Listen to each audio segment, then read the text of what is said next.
44 shit, you know what I mean? Busy man.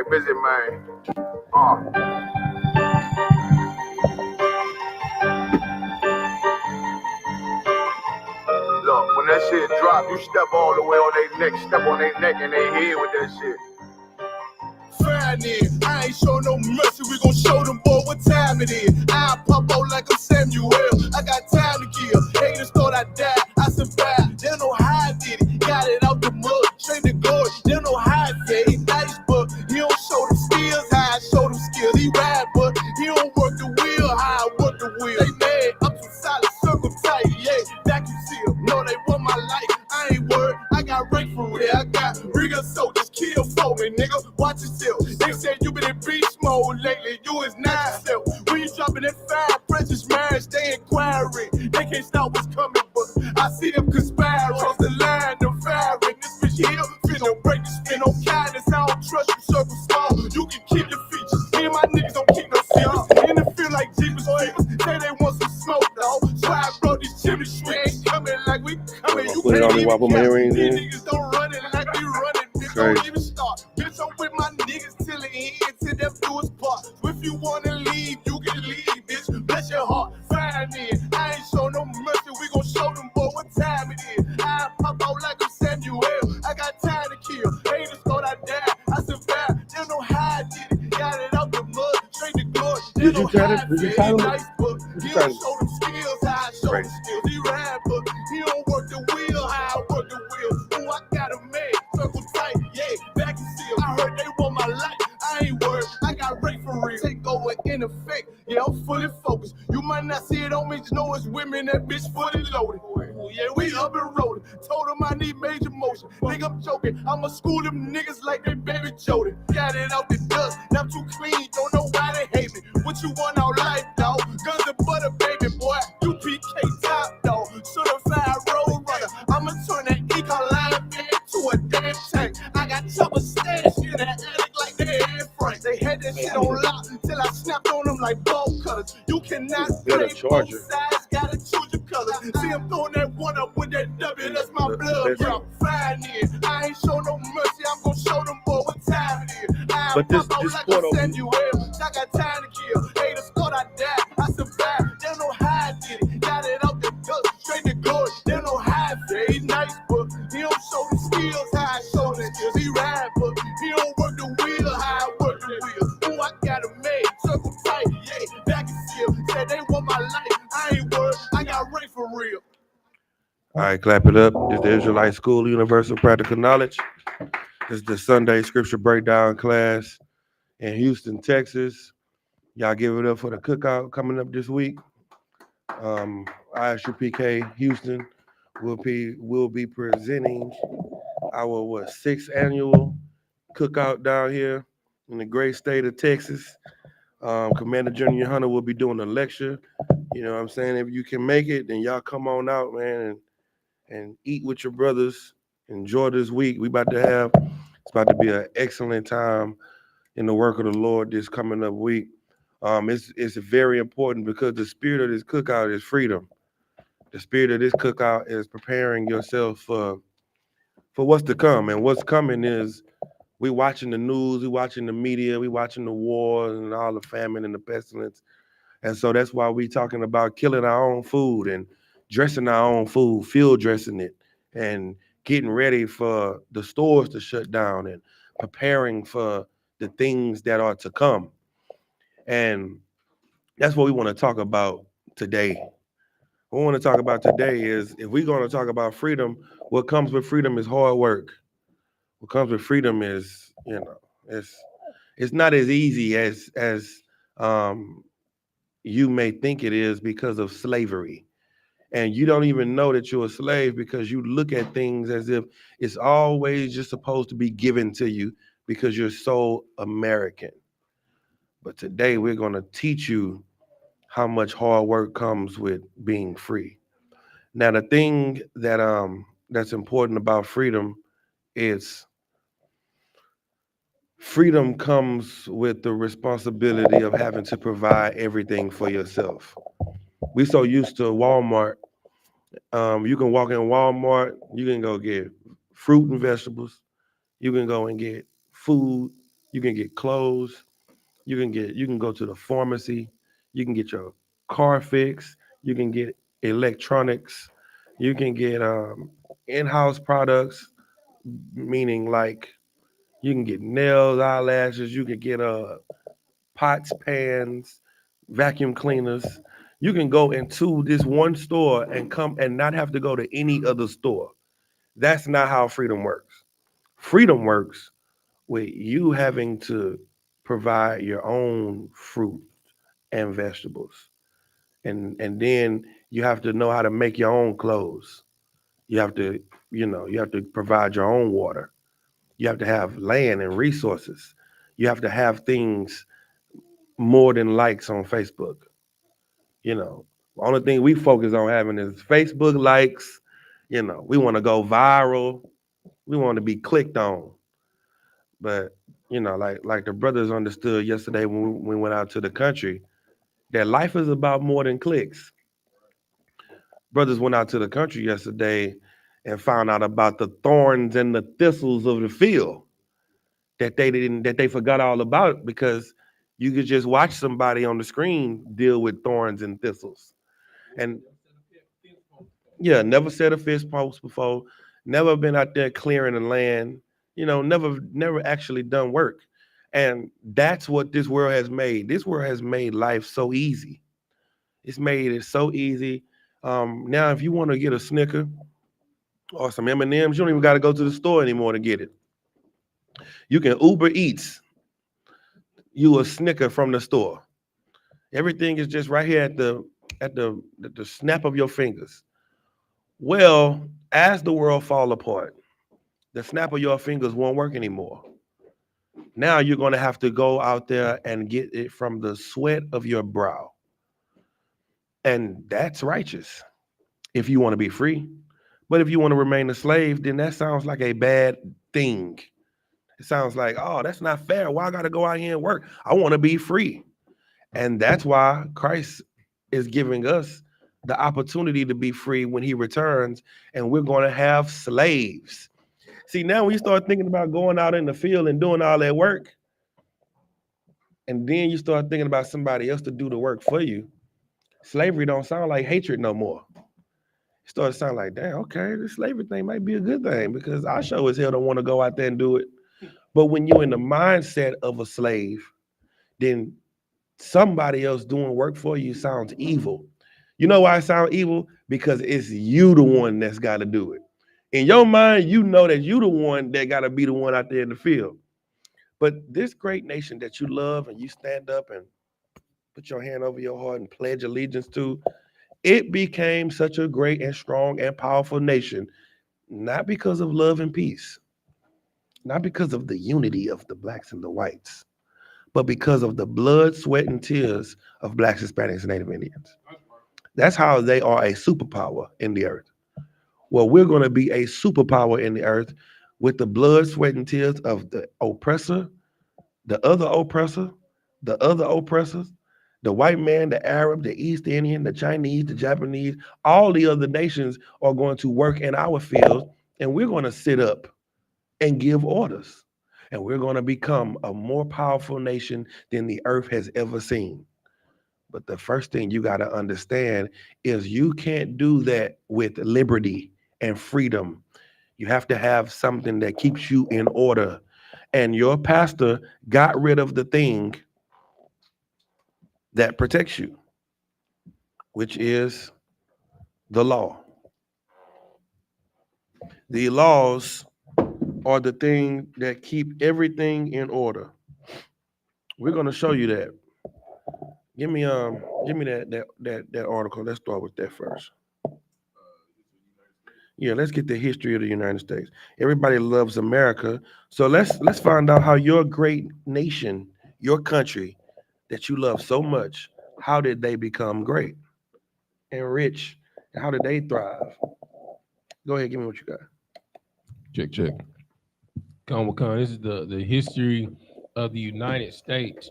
By the 1760s, the 13 British colonies contained 2.5 million people and were established along the Atlantic coast east of the Appalachian Mountains. So stop. What in 1760, what did you say? 17 what? In the early 1760s. The which people? The 13 British colonies. The 13 what colonies? British colonies. American colonies? British colonies. So these were people from somewhere else that wanted to be free from another people. These British people came to another land and decided to start a new way of life. Hey, Aaron, it's not charging up. Hold on, let me try that. Yes, it's still. Hold on. Okay, try that. Keep going. Con. Contained 2.5 million people and were established along the Atlantic coast east of the Appalachian Mountains. The southern colonies built an agricultural system on slave labor. On what kind of labor? Slave labor. So what did they do? They got free from another people, and the first thing that they did to build a civilization, slave labor, was start oppressing another people. Now that's crazy, right? But nobody calls them evil for that. Nobody says that that's wrong. Everyone understands that. But they don't understand when you say it's going to happen to them. We're going to find out why people don't understand it. Keep going. Come. Enslaving millions from Africa for the purpose. After defeating France, the British government imposed a series of taxes. Stop. The only reason for these people that they were getting were for one purpose, was to be slaves and to build and to work and to make them rich and to make them great. That was the only purpose. Keep going. Come. Including the Stamp Act of 1765, rejecting the colonists' constitutional agreement that new taxes needed their approval. Now, why did they leave those people? They felt like they were being what? Oppressed. Right. With what? Taxes. With taxes. And then they came over here and did what? Oppress people with taxes. God damn. It wasn't so bad after all. It's crazy, huh? So the only thing that was wrong with the taxes is that they had to pay them. Taxes is a good thing when it's coming in. It's just bad when it's going out. Keep going. Come.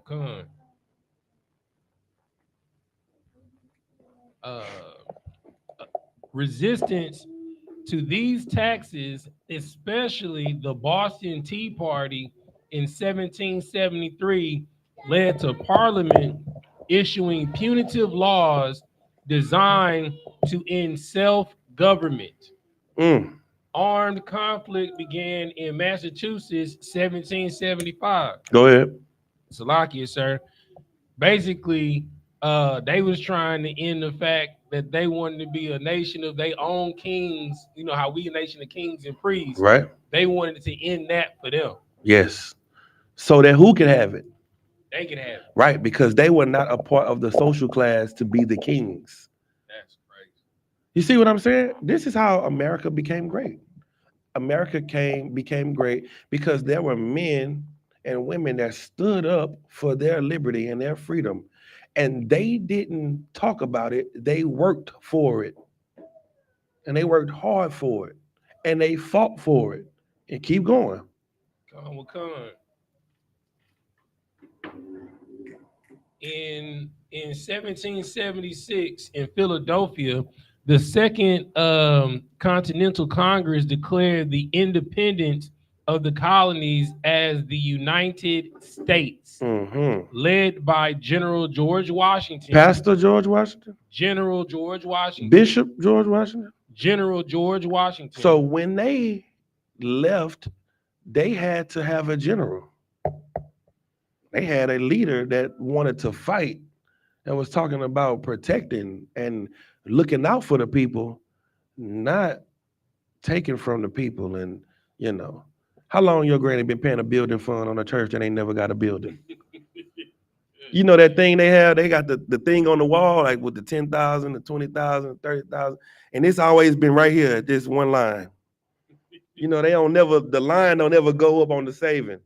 But his car game goes up.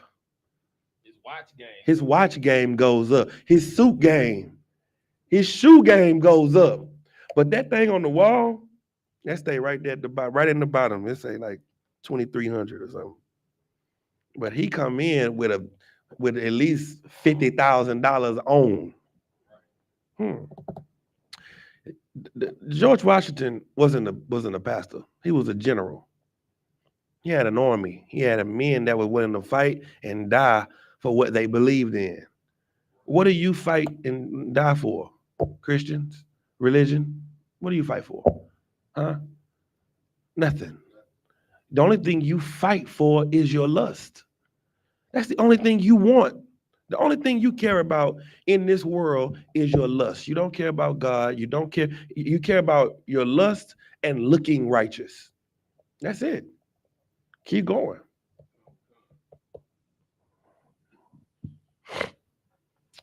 By General George Washington, it won the Revolutionary War. The Revolutionary Peace? The Revolutionary War. The choir. The Revolutionary War. Okay, keep going. The Peace Treaty of 1783 established the borders of the new sovereign state. The new what? Sovereign state. How did they get the new sovereign state? War. They went to war. That's how they got peace. They didn't get peace until they had war. Let's see what they established as soon as they got sovereign and they became a nation. Go ahead.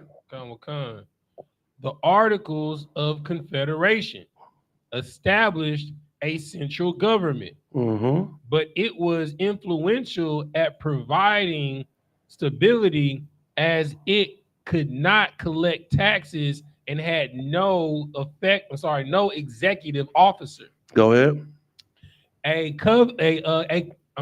convention wrote a new constitution. A new what? Constitution. A new what? Constitution.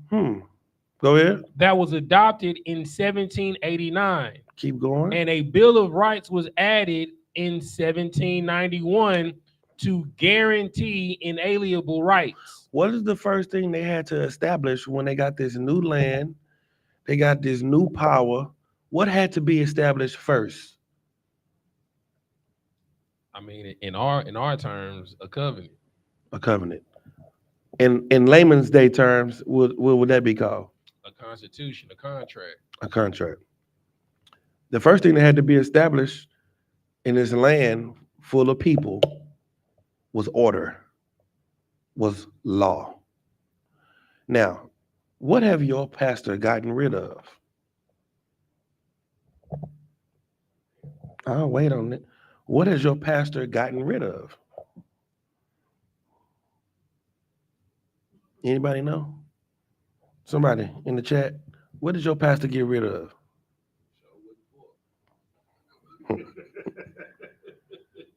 Anybody got it? Let me see if anybody got an answer. No, that's it. I'm sorry, that's it.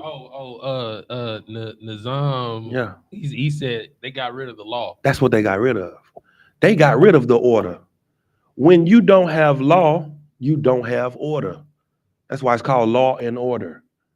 If you don't have law, you don't have order. So the first thing they had to do was establish the law.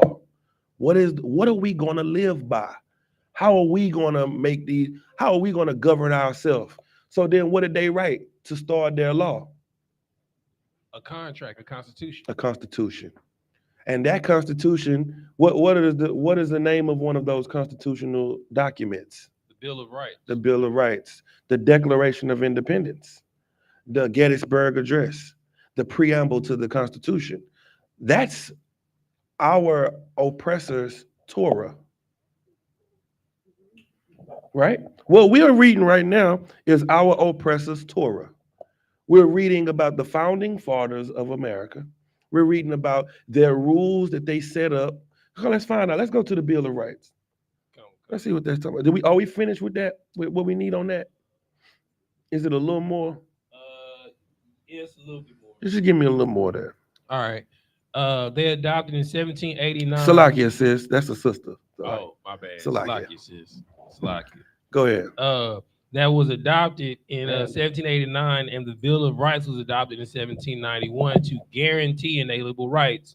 With Washington as the first president and Alexander Hamilton his chief advisor, a strong central government was created. Purchase of the Louisiana territory from France in 1803 doubled the size of the United States. That's cool. We don't need no more of that. So that's perfect. Now let's go to some of the rules they made. We just told you we got the Bill of Rights, Gettysburg Address, the Declaration of Independence, these constitutional things. So let's find out about some of these things. You want me to read the summarization of each historical document, or you want me to go straight to the Bill of Rights? Just get straight to the point. Okay, come. All right. So, historical documents. Learn about the United States founding documents. The Declaration of Independence. The Declaration of Independence proclaimed that the American colonies were separating from British rule. So the first thing about the American document is that they were separating from British rule. What does that mean? They are not British anymore. Go ahead. It's like you, sir. It was their own form of holiness. They separated themselves from the British. Now, they were British. They were raised British. They even called themselves British colonies because that's who they thought they were. They were British. But now they're separating themselves from that. And what are they saying? Keep going.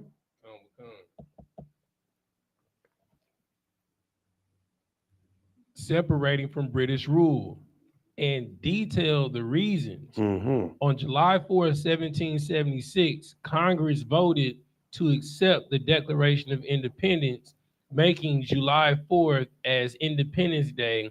Thomas Jefferson, the principal author, drafted the documents in 17 days. So let me ask you this. Who accepted the Declaration of Independence?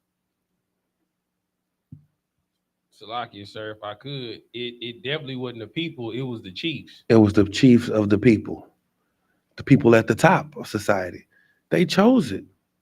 Now, this is this civilization. This is these people. Okay? Keep going. Come. All right. So the next one is breaking down the U.S. Constitution. Go ahead. All right. The Constitution of the United States set up the foundation of the U.S. government, including its purpose and structure.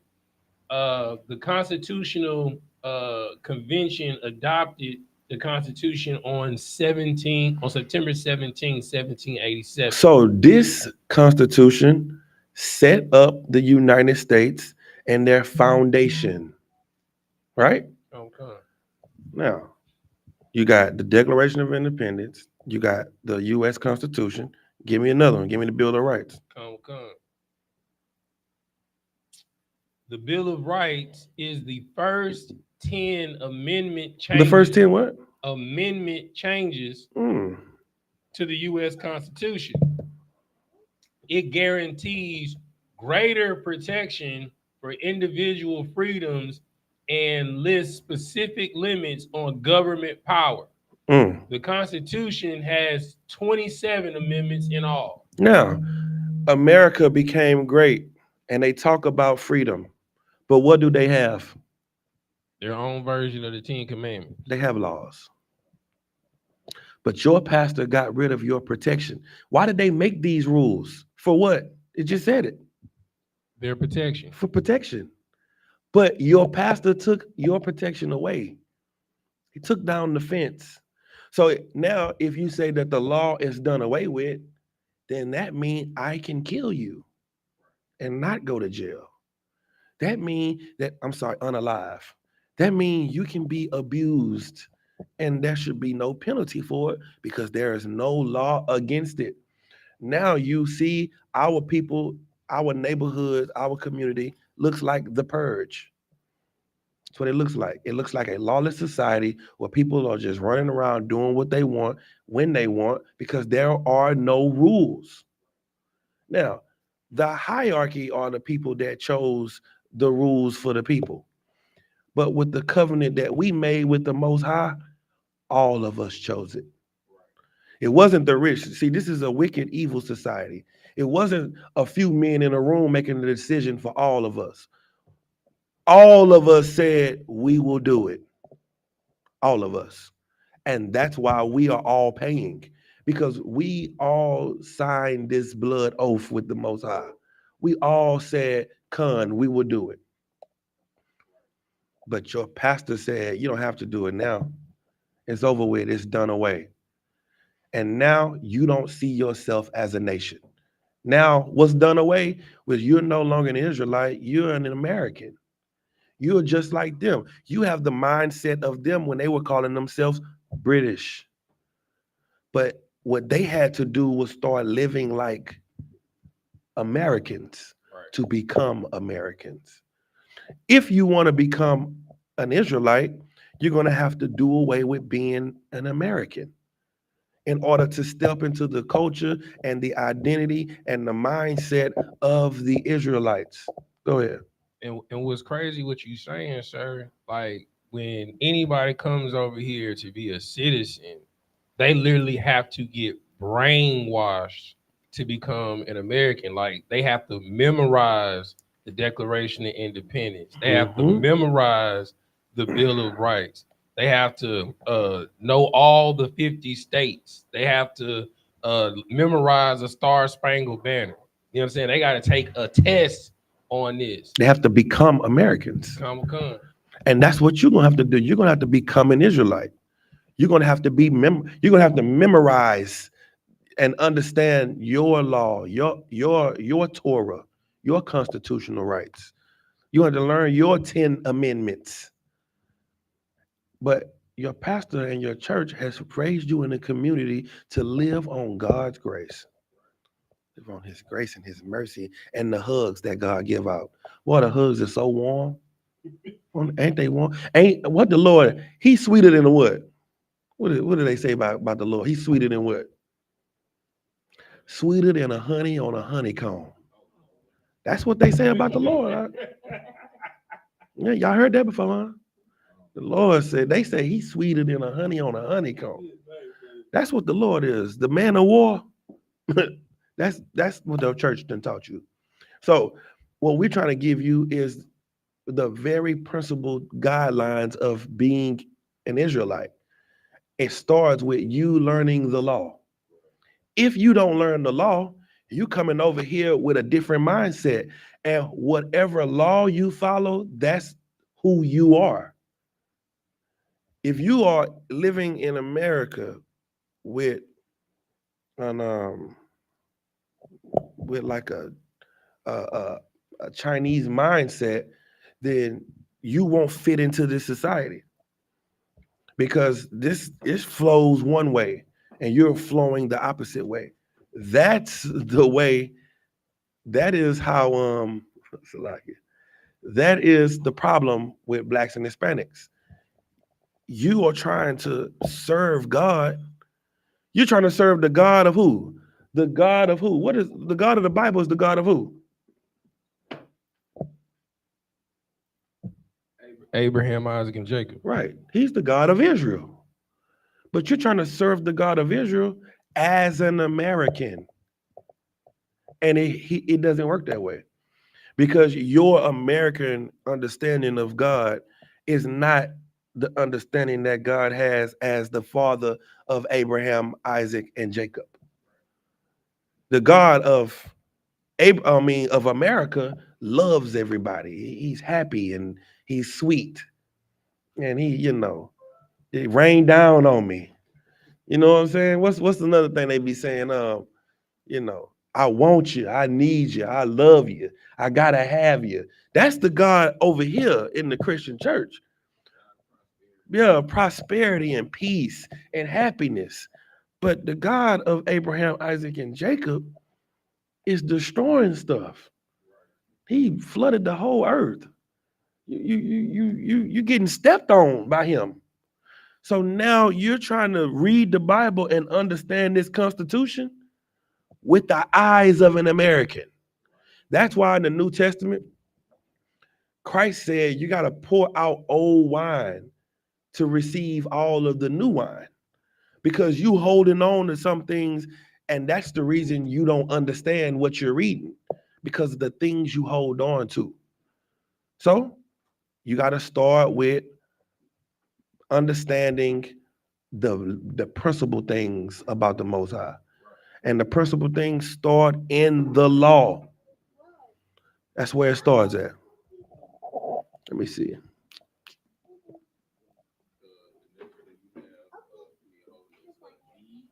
Deed. Give me a let me see what I want for deed. Read that. Come. Okay, when you hear about the deeds of the law, what do you when Christians talk about the deeds of the law, what are they talking about? Faith. Yeah, about you doing stuff. Right? Let's find out what a deed is. Go ahead. Come. This is the definition of a deed.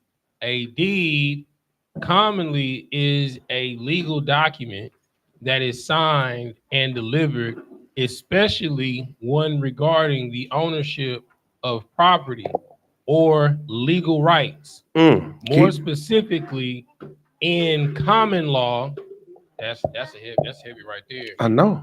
If I could Go ahead. So it's two different laws in America, right? So common law is the law of God, right? But what they judge everyone and what they make their policies on and what they try people on. Wait, what they do what with? What they judge. What they what? What they judge. Okay, I'm listening. And try people on is admiralty law. And admiralty law is the law of the sea, because they know they can't do what they want to do because the land is the Lord's. And he made the decree for the land. So as long as they have us all out at sea, we're just cargo and we're dead, and they can do whatever they want with us. See, that's the problem. The problem is when we are taught about the deeds, we're not taught about it being something that is law. We're talking about like the deeds of the law. You ever heard a Christian say the deeds of the law is no longer you justified by the deeds of the law. And what they're saying is no more you are justified by what the law says. In actuality, is you're not being punished by the actual document that there's two forms of punishment in the Bible. There's communal punishment, and then there's a punishment that's done through the law. The communal punishment is everybody stoning you. The other punishment is them dealing with you, the government, the leaders, or you pay a fine, right? But none of that makes you a better person. It doesn't justify you. You don't become righteous after you pay the fine. You don't become righteous after you get stoned. You just die. So now, since Christ have come, you have gotten the opportunity to change, which you never had the opportunity to. You got a question?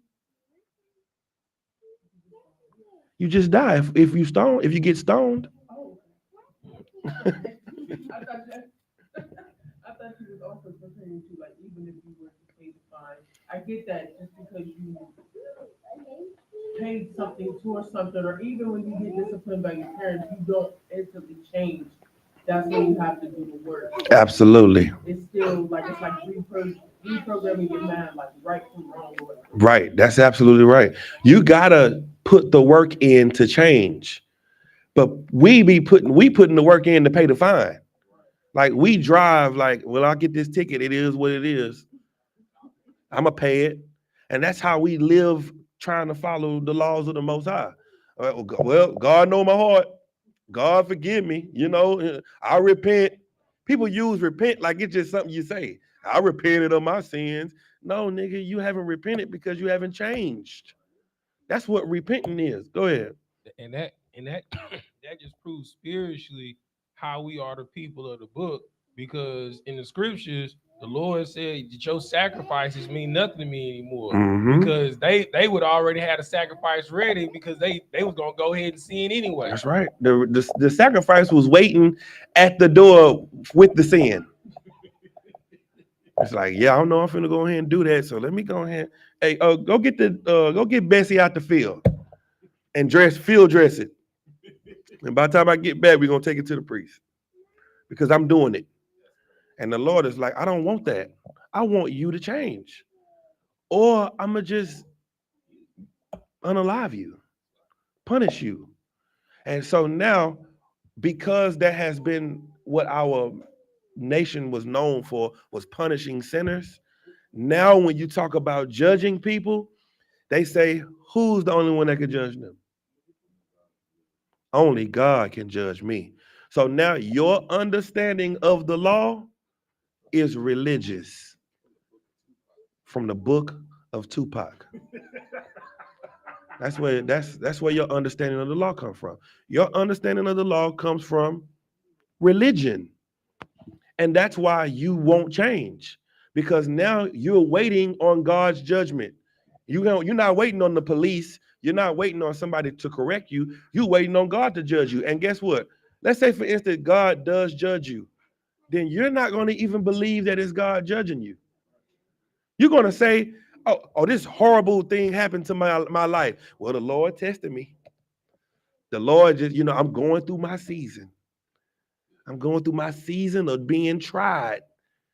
Why you won't ever correlate that to the Lord is judging me for this wicked, evil thing that I've done? Because you don't believe in God's judgment. Go ahead. Or even worse, when they cousin Pookie died, and they like, I don't want to question God, but I don't understand why. And Pookie was raping his little cousin and selling drugs to the whole community.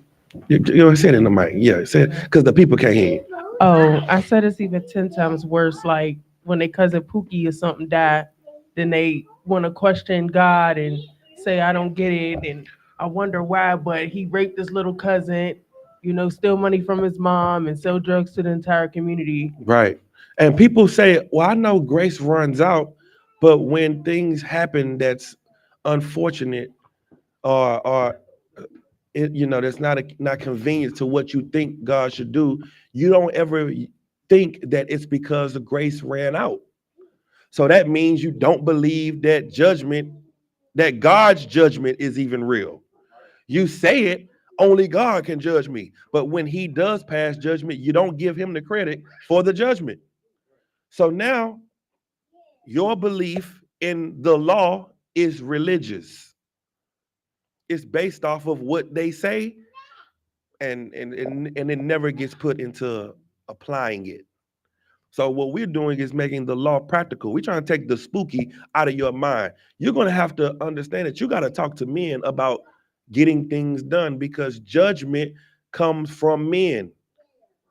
You go to court, right? Who's sitting behind the desk? A judge, right? And you don't have a problem with that. But you do have a problem with bringing your matters before the priest. You do have a problem with going to counsel. You do have a problem with talking about what the problem is, but you don't have a problem with going to your oppressor to talk about what the problem is. Are you trying to tell me we are the Lord's chosen people, and you can't bring an issue to a man of God that this brother ain't paid you back your money? You got to take it to civil court, and you got to go and take it to your oppressor, and you can't take it to your own people? You'll never be free. If you can't deal with matters amongst yourself, then how do you expect to deal with it from being away from your oppressor? The mindset our nation have right now, we act like we need them because we can't make decisions on our own. We can't think for ourselves, and that's the problem. Whoever you act like That's who you are. And that's what the Lord call you. Give me Isaiah. Give me Isaiah. Let me start at Isaiah 19 and 21.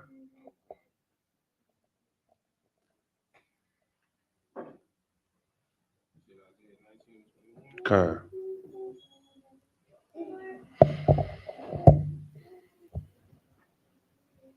This is the book of Isaiah, chapter 19, verse 21. And the Lord shall be known to Egypt. He gonna be known to who? To Egypt. Keep going. And the Egyptians shall know the Lord in that day. Mm-hmm. Keep going. And shall do sacrifice and oblation. Mm-hmm. Yea, they shall vow a vow unto the Lord and perform it. So who is these Egyptians and the Syrians that's gonna be vowing to the Lord and making sacrifices to the Lord? That's you. That's Blacks, Hispanics, and Native Indians. Why does he call Blacks, Hispanics, and Native Indians Assyrians and Egyptians? Because they proud to be an American. They proud to live the lifestyle that the Egyptians and the Assyrians live. So the Lord calls them Egyptians. That's what you acting like. You are whoever law you follow. That's what you are. So if you still think about our oppressor's way of marriage as the only way of marriage, then you are still an American. If you still think that it's okay to do what's that? Give me something. Give me something that's worldly. Smoking hookah. You think smoking hookah is cool. It's because you have the mind of an American. Your mind you ain't an Israelite in the spirit. You're not an Israelite. You're an American. Keep going on. Khan. Verse 22. And the Lord shall smite Egypt. Mm-hmm. He shall smite and heal it, and they shall return even to the Lord. Mm-hmm. And he shall be entreated of them and shall heal them. Keep going. Verse 23. In that day shall there be a highway, good night, out of Egypt to Assyria. Mm-hmm. And the Assyrian shall come into Egypt, and the Egyptian into Assyria, and the Egyptians shall serve the Assyrians. Keep going. Verse 24. In that day shall Israel be the third with Egypt, and with Assyria, even a blessing in the midst of the land. In that day, you're gonna come out. What is it saying? Give me, matter of fact, give me the precept. Give me Revelations 18 and 4. This is what you're gonna do, man. You're not gonna leave these places. A lot of people teach you that you gotta leave America and leave Babylon and all of that. What you're gonna have to do is leave their mindset, leave their culture, leave their way of life. Go ahead, read that. This is the book of Revelations, chapter 18, verse 4. And I heard another voice from heaven saying, come out of her, my people, that ye be not partakers of her sins. Be not partakers of what? Her sin. When the Lord said for you to come out of this place, it's so you can come out of their mindset, the way they live, the way they think, the way they operate, because that's what's going to destroy you. That's what has you bound right now. That's what has you looking like an American. And you seen when the Americans came over here with a British mindset, they had to make a new constitution, a new set of rules, and they had to make a new way of life to make a new identity. Well, we already got that right here. It's right here. It's been sliding across your dashboard your whole life. It's been sitting on at your mama house on a dresser collecting dust your whole life. You just thought it was a book about another people. You thought these laws were for another people. Have you ever talked to somebody and you talk about the old person and you talk about the Old Testament and they say, well, yeah, the Old Testament, that's for the Jews. But the New Testament is for everybody. They understand that the Old Testament is about Israel, But they don't think the New Testament is about Israel. And they don't know that they are Israel. We want to let you know today that the Old Testament and the New Testament is about you, and you have to follow these amendments. You have to follow these laws and statutes. That's what this is for. It's for you. Because as the world get worse, you're going to have something that governs you. That's what you're going to need. You're going to need some form. Your money's not going to save you. Your weapons won't save you because you won't have brotherhood. And you won't have no one that can put you in line when you're out of line because you don't believe in God. You believe you are God. And you don't want to hear anyone else's opinion because you, as God, has already judged the matter. That's why you don't want to go to counsel, because you already gave your judgment. That's why you right and he wrong. It's it. Case closed. I'm gone. I'm done. I said what I said, and it's over with. Go ahead, Yeah, that's just how I am. That's how I was raised to be. That's the problem, Somebody else needs to tell you how to be something else. Be something different. Give me 1 Corinthians 6:2.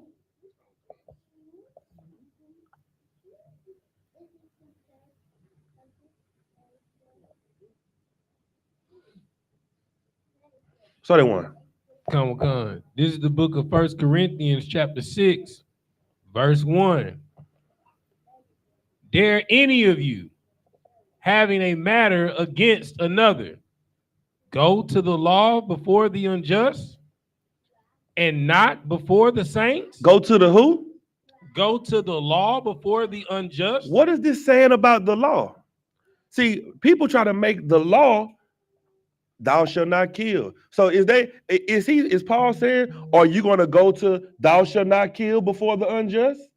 No, he's calling the law the police, the DA, the judges, the people that sit in the courtroom. Are you going to go before the law of the unjust, of the heathen, of the other nation? Go ahead. Go ahead. What's even heavy about that is, in our community, we know that rape and child molestation is wrong, but you won't call out your own people and your own family. That's right. Yeah. Damn, that's crazy, because that happens in damn near every Black, Hispanic, and Native American home, and nobody's talking about it. It's the biggest, darkest secret in every family, but everybody knows about it, but nobody's saying anything about it, and you're wondering why is it being passed down from generation to generation? Because it's the safest sin you could do, because you're getting away with it. Keep going. And it's because there's no judges. See, when you do tell somebody about it, what's the first thing they say? Oh, no, that ain't happened. Oh, well, you should have put some clothes on. You walk around here looking like that. That's why it happened. You need to stop being so fast. It's your fault, because you're telling the unjust about a matter that you need a righteous judgment on. Keep going. Verse 2. Do ye not know that the saints... Hold on, finish verse 1. I'll just start over, sir. This is 1 Corinthians chapter 6, verse 1. Dare any of you, having a matter against another, go to the law before the unjust and not before the saints? And not before who? The saints? You're going to go to your oppressor. You're going to go to the unjust, and you're not going to go to the saints of the Most High, the righteous that bear rule, because that's what you're going to have to do. Something heavy I saw on Facebook the other day, Captain Tazariak said he is now the new judge for any manner and any councils that happen on the 100 side on Clubhouse. Now give that a hand. I'm gonna tell you why. Because now your nobles are no longer being hidden in the corner. Now the guard is being changed. Now they are respecting the counsel of the saints over the unrighteous. They not going and asking TD Jakes about how to deal with matters because they don't respect them anymore. They're starting to respect the saints. And that is the Lord's spirit. Go ahead. Shalakia, sir. As far as like in current events, like Diddy got this lawsuit going on from his ex-girlfriend Cassie for SA, gotta say it the right way, Right. on social media, for SA and aggressive abusive acts. And on when he got the Lifetime Achievement Award, he thanked Bishop TD Jakes for counseling through the dark times. So TD Jakes was counseling him to SA, you know what I'm saying, Cassie. That's crazy. Like, where was the counseling when she was getting punched in the face? That's crazy that he said thank you, TD Jakes. Yeah, he said thank you, TD Jakes. And that's what's wrong in our community. Because we are going to the unjust for righteous judgment. Right. Keep going. Come. Verse 2. This is the book of 1 Corinthians chapter 6, verse 2. Do ye not know that the saints shall judge the world? Who gonna judge? The saints. God. The saints. Do you not know that the men that you can't stand are the ones that's gonna judge all of you? The men that you talking about, y'all niggas broke, y'all ain't got no jobs, y'all niggas this and that, and these about to be your judges. Because these men focus on following God when you focus on following America. So God is going to put them above you. Keep going. Come. And if the world shall be judged by you, are ye unworthy to judge the smallest matter? So if we're gonna be judging everything, you mean to tell me we can't deal with your little argument that you had with your wife? You want to bring it to us? You mean to tell me that we can't deal with? Hold on one second. You can't deal with we can't deal with nothing by ourselves. Keep going. Come. Verse 3. Know ye not that ye shall judge angels? How much more things that pertain to this life? Verse 4. If then ye have judgments of things pertaining to this life, set them to judge who are least esteemed in the church. What is it saying we're going to judge angels? What does that mean?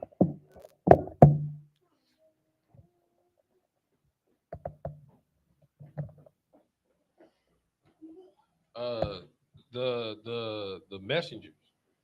Yeah, I knew you was going to say that. That's why I asked. How are we gonna judge angels? Okay, let me ask this. What is judging? Punishment. Wrong. Yeah, that's why I asked.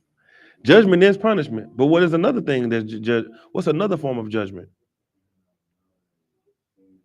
Hearing out a matter and seeing what's right and wrong. Let me ask you a question. You driving your car. The light turned yellow. What are you about to do at this moment? You're making a judgment call whether or not you should run the light or you should stop. The job you work at, who made you get that job? You did. What did you do? You made a judgment. Should I work here or should I work there? Right? So, how will we judge angels? By counsel having a determination if the process that you went through was righteous or unrighteous. All right. So let's say we're talking about the angels of the Most High. How could you judge the angels of the Most High?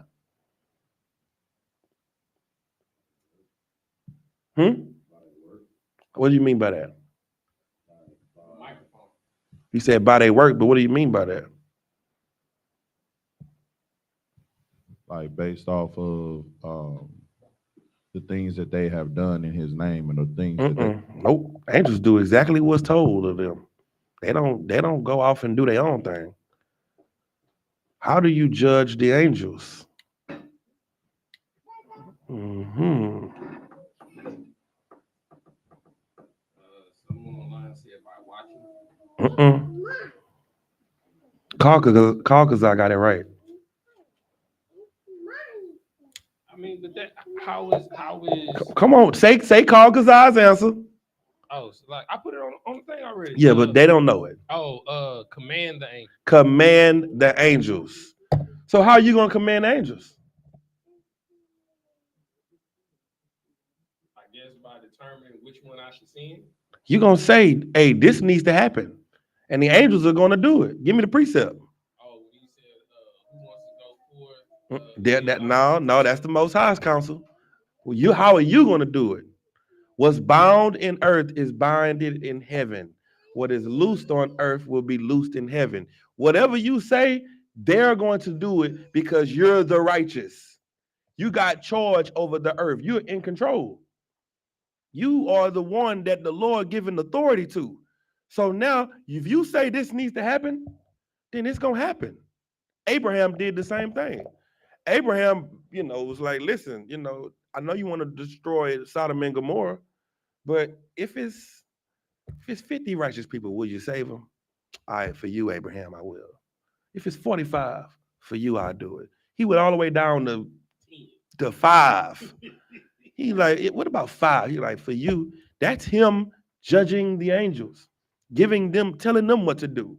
They went into the city, and Lot was spared because of what Abraham asked for.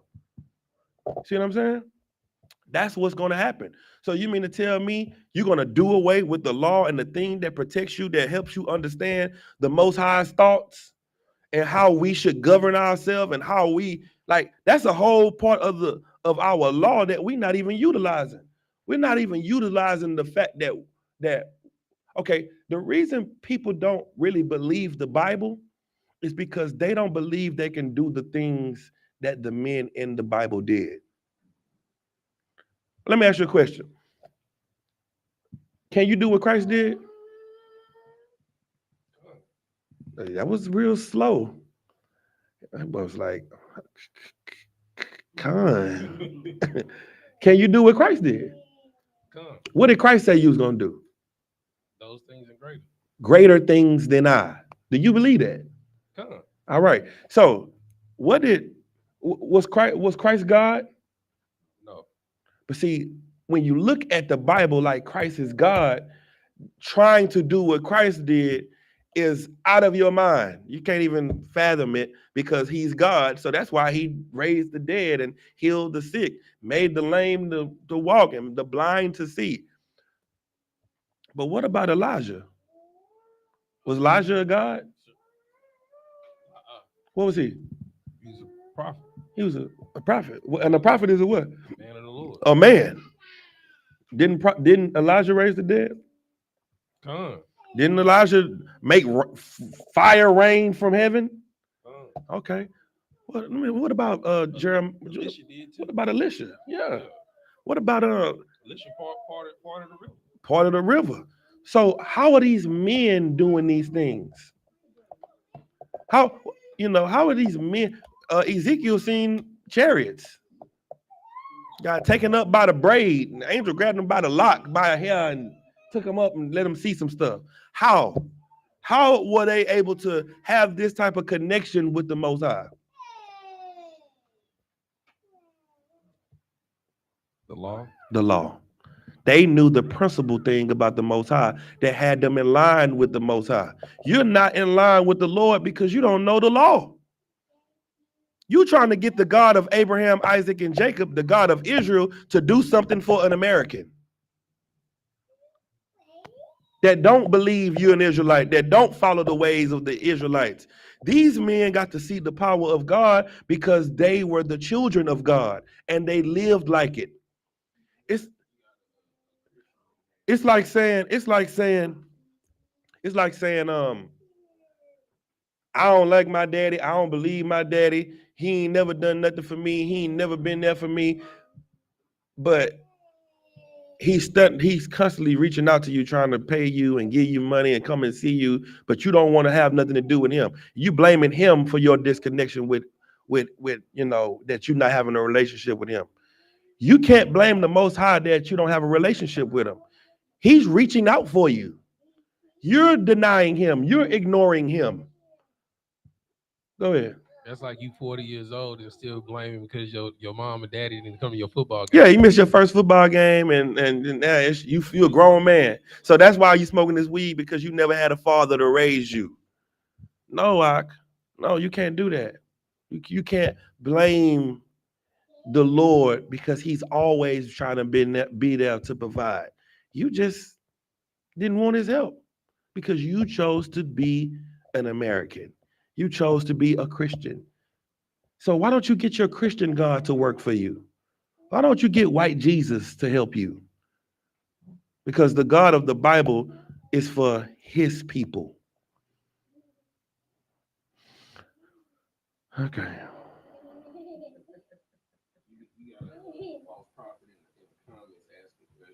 Oh, that's fine. We're gonna let him cook for a minute. Let him ask as many questions he want. We're gonna answer him at the end.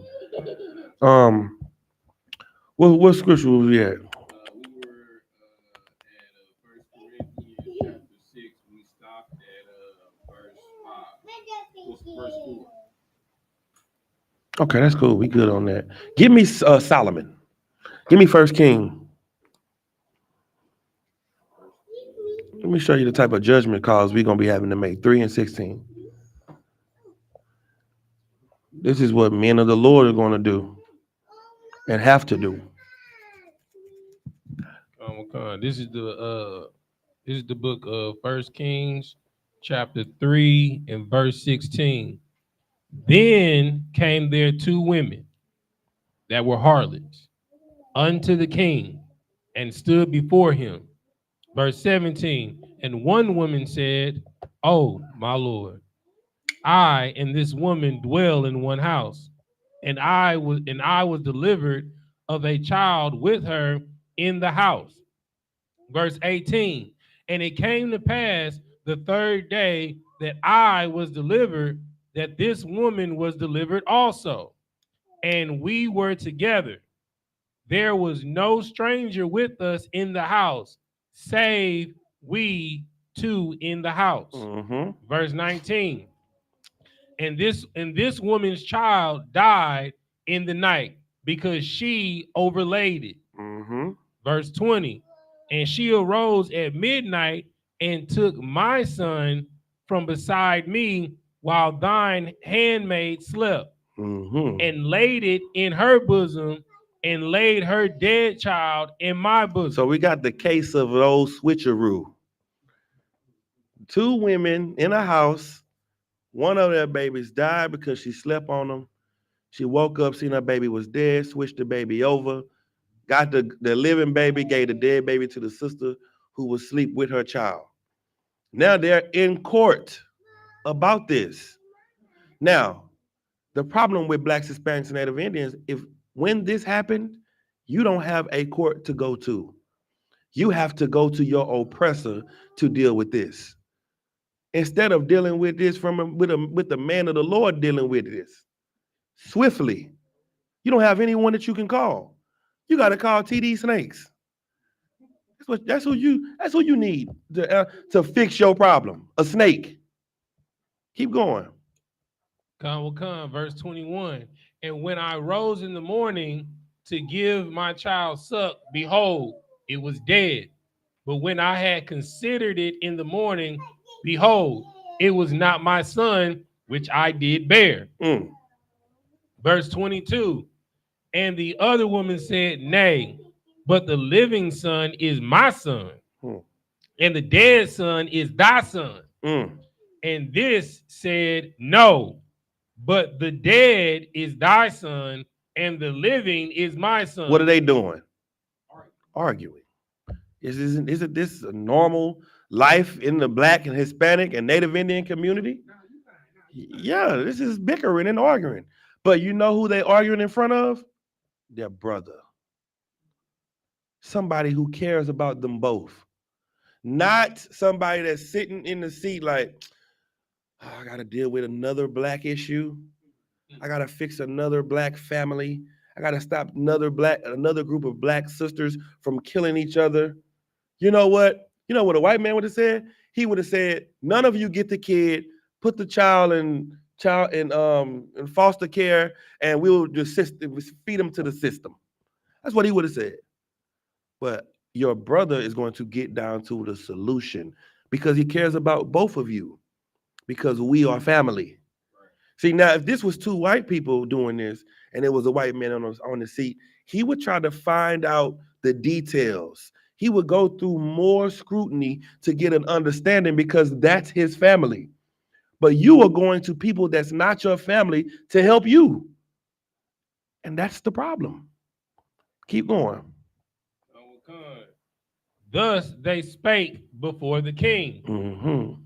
Then, verse 23, then said the king, the one saith, this is my son that liveth, and the son is, and thy son is the dead. And the other saith, nay, but thy son is dead, and my son is living. Verse 24, and the king said, bring me a sword.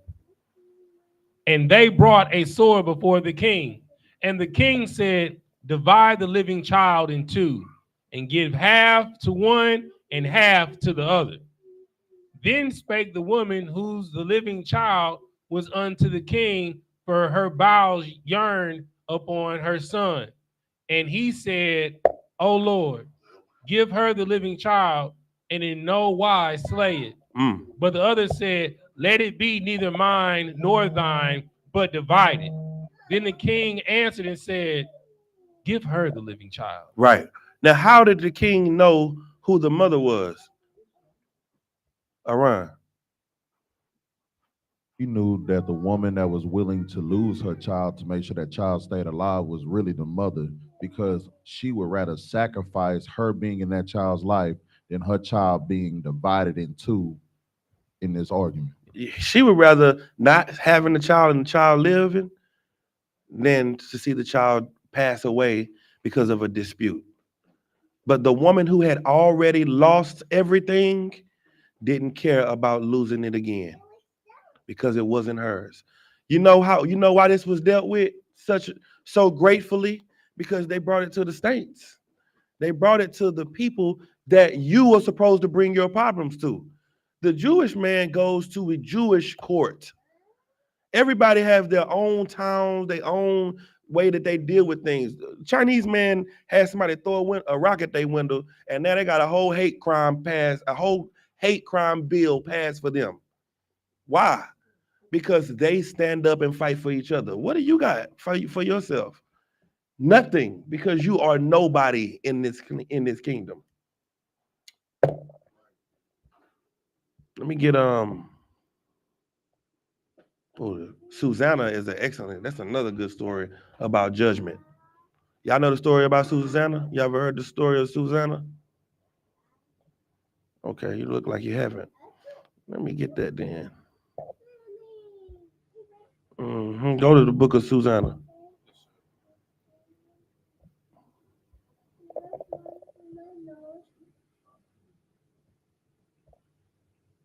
All right. So this is a woman that's in her house, and it was these two old preachers that was in the house with her, and they was lusting after her. She was, And these two old dusty preachers is lust-filled preachers just was loving on this married woman, and they had, matter of fact, this is important too. Okay.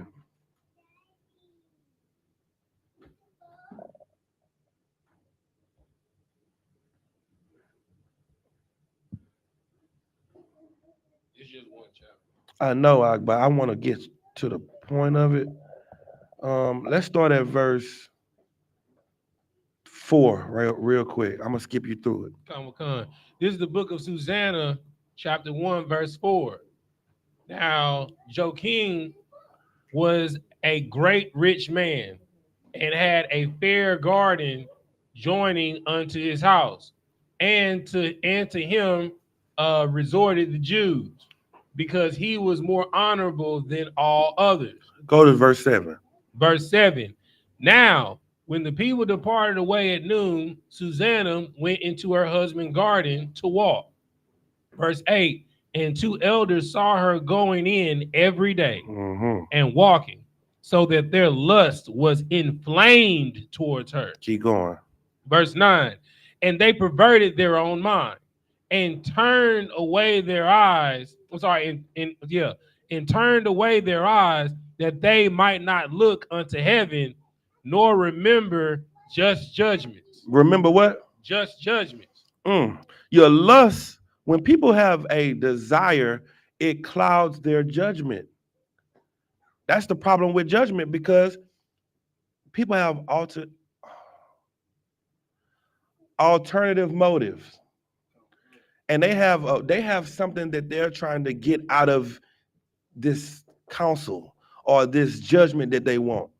Just like your pastor, when you in the Christian church, a woman, what was the pastor's advice for you when your husband, with you and your husband was getting into it?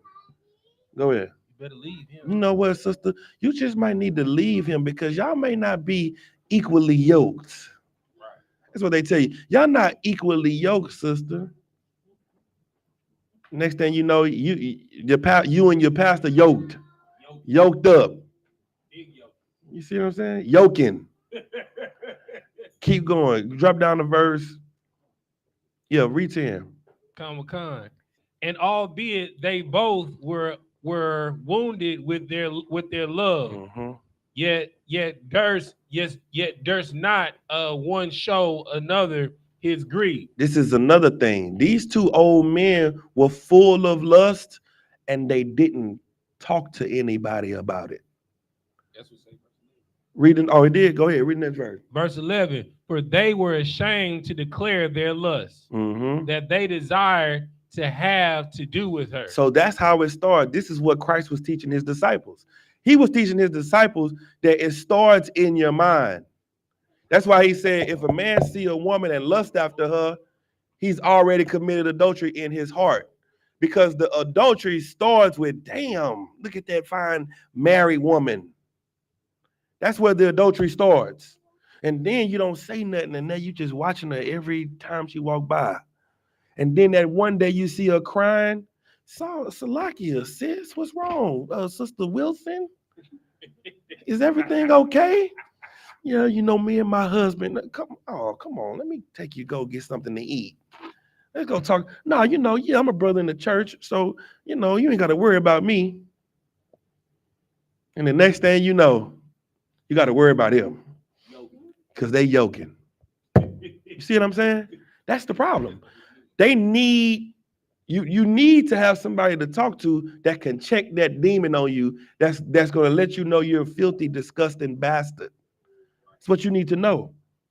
You need to be able to come out and say, "Hey, man, Lakeisha who? Lakeisha Johnson?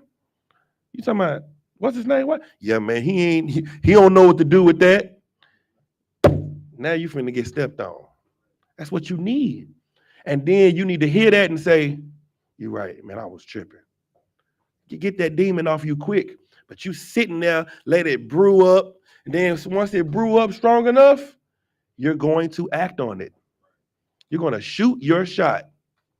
Keep going. Verse 12. Yet they watch diligently from day to day to see her. Every day they watching her. Some creeps. Go ahead. Verse 13. And the one said to the other, let us now go home, for it is dinner time. Verse 14. So when they were gone out, they parted the one from the other, and turned back again. They came to the same place. Now come on. They like, all right, see you later, man. I'm finna go home. And then they go around the corner and come back to the house. Right through the back gate. Slide right back up in there because they want to see her again. Keep going. And after that, they had asked one another the cause. They acknowledged their lust, Then appointed they a time both together when they might find her alone. So then they came back and they found each other. They was like, "Oh, what you doing?" Man, I ain't gonna lie, I'm here to see Keisha, man. Me too, man. God damn, yes, she is. Man, we need to try to see if we can get that. Man, I think we can do it. Instead of them conspiring to go to get help, they conspired to go against what they were supposed to do. Now, these supposed to be the preachers. These supposed to be the leaders. This is what's happening in your community right now. Keep going. Verse 15. And it fell out, and they watched a fit time. She went in before with the two maids only, and she was disrossed to wash herself in the garden, for it was hot. Go ahead. Verse 16. And there was nobody there save the two elders that hid themselves and watched her. So she sent her maids off. Oh, go ahead. It's gonna say it right here. Come. Verse 17. Then she said to her maids, bring me oil and washing balls, and shut the garden doors that I may wash me. Verse 18. And they did as she bade them, and shut the garden doors, and went out themselves at privy doors to fetch the things that she commanded them. But they saw not the elders, because they were hid. So the maids left, ain't nobody in there but this sister bathing, you know what I'm saying, by herself, and these two creeps in the bushes watching. Right? So now the maids is gone. The two elders rise up out the bushes and run right into her. What they say, verse 20. Behold, the garden doors are shut, and not a man can see us, and we are in love with thee. Therefore, consent unto us and lie with us. These freaky old men were saying they wanted her to lie with them together. And these are your religious leaders. This is the lust that they have in them. Keep going. Verse 21. And if thou wilt not, we will bear witness against thee, that a young man was with thee, and therefore thou didst send and thou didst send away thy maids from thee. Then Susanna sighed and said, I am straitened on every side. For if I do this thing, it is death unto me. If I do what? If I do this thing, it is death unto me. Why would it be death to her? Because she's breaking the law. Because she's breaking the what? The law. The what? The law. That's the problem. You don't respect the law. You don't respect the law of the Most High and the rules that we have. See, this sister has something to keep her integrity in check. The law. The law kept her mind in line with obeying the Lord. But there is no law against two men sleeping with one woman. There is no law against that. That's praised. But they do talk about a man having more than one wife. Now, there's something wrong with that. But two men sleeping with one man, they rap about it, they sing about it. That's what's happening. Matter of fact, pull up that video, pull up that post. Let's see what they look like.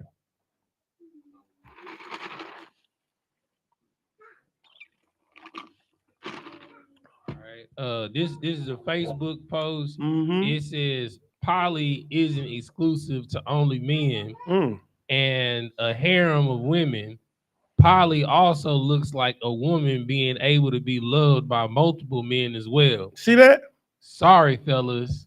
In fake alphas, I should say, the world don't revolve around y'all. See, this is what them brothers wanted right here. This is the dream they had in their mind. These two men and this woman. They was like, we can do it. And if she say something evil against us, we gonna lie. Now that's horrible, lot. Keep going. You want me to go back to Susanna? Mm-hmm. Yes. All right. I'm gonna start over in 22. Then Susanna sighed and said, I am straitened on every side. For if I do this, it is death unto me. And if I do it not, I cannot escape your hands. Verse 23. It is better for me to fall into your hands and not do it than to sin in the sight of the Lord. Listen, she said it's better for me to fall into your hands and y'all try to lie on me than to actually commit the sin and have to worry about God's judgment. That's what she understood, but she only understood that because of our law. She knew the law. And that's what you got to learn. The law is the foundation of your culture, of what you need to know so that you can stay in right standing with the Lord. You get hungry one day and you see some pork on the table, we not Muslim. We can't eat pork, if it's what? Yeah, see, now that's my question. That's the question I like to ask Christians right there. Where is the halal pork? Right. Ain't no halal pork. You can't clean pork. You can't Allah Akbar to clear off some pork because it's unclean. Christians, I need y'all to break that down for me, Christians. Where is the halal pork? If praying cleans the food, then why the Muslims don't pray over the pork and clean the pork? Why they don't pray over the shrimp? Where the halal shrimp? They got halal shrimp? No. You know why? Because you can't clean something that's unclean. That's a cut right there for a Christian. Give them a hand. That's the truth right there. You can't bless a curse. Go ahead, sis. People that come into the church. If I continuously pray over this person or come down to the altar and let me pray on you, then you're holy now. Yeah, now you're clean because I prayed over you 30 times. And you walk right out that church and do exactly what you just prayed for forgiveness for. Because what? Because God knows your heart. That God knows your heart is the pass to do whatever you want. Go ahead. So that's how they bless the ham on Thanksgiving. But, oh, thank the Lord for this ham and this bacon sandwich. Listen, now, Grandma is gonna pray. Grandma is gonna pray for 30 minutes for that ham, them ham hocks, them chitlins, for the whole pig. She gonna pray over that pig, and she gonna put a pineapple on that pig. She gonna put a apple in his ass. She gonna stuff that pig with fruits and vegetables and all kind of lawful stuff to clean that pig up. And you're not gonna be able to clean it up. You can't clean up a pamper. You can't take a soiled pamper off your child and put some seasoning on it and put it on the grill and flip it over and then serve it and be like, it's good now. It's got Tony Satchery on it. That's what it is. It's got some of that slap your mama. It's good. Eat that. That's what you're doing with that pork.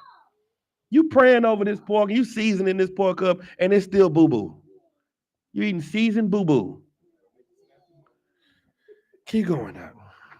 Lord have mercy. Yeah, little pork I've been eating pork all my life. Ain't nothing wrong with little pork. Go ahead, Aaron. So like it. And Salaki, sir, if I could, what you're saying is so wild because they treat pork better than they treat the Most High. They be around here saying, you know, I know pork might be bad for me, but I just eat it in moderation.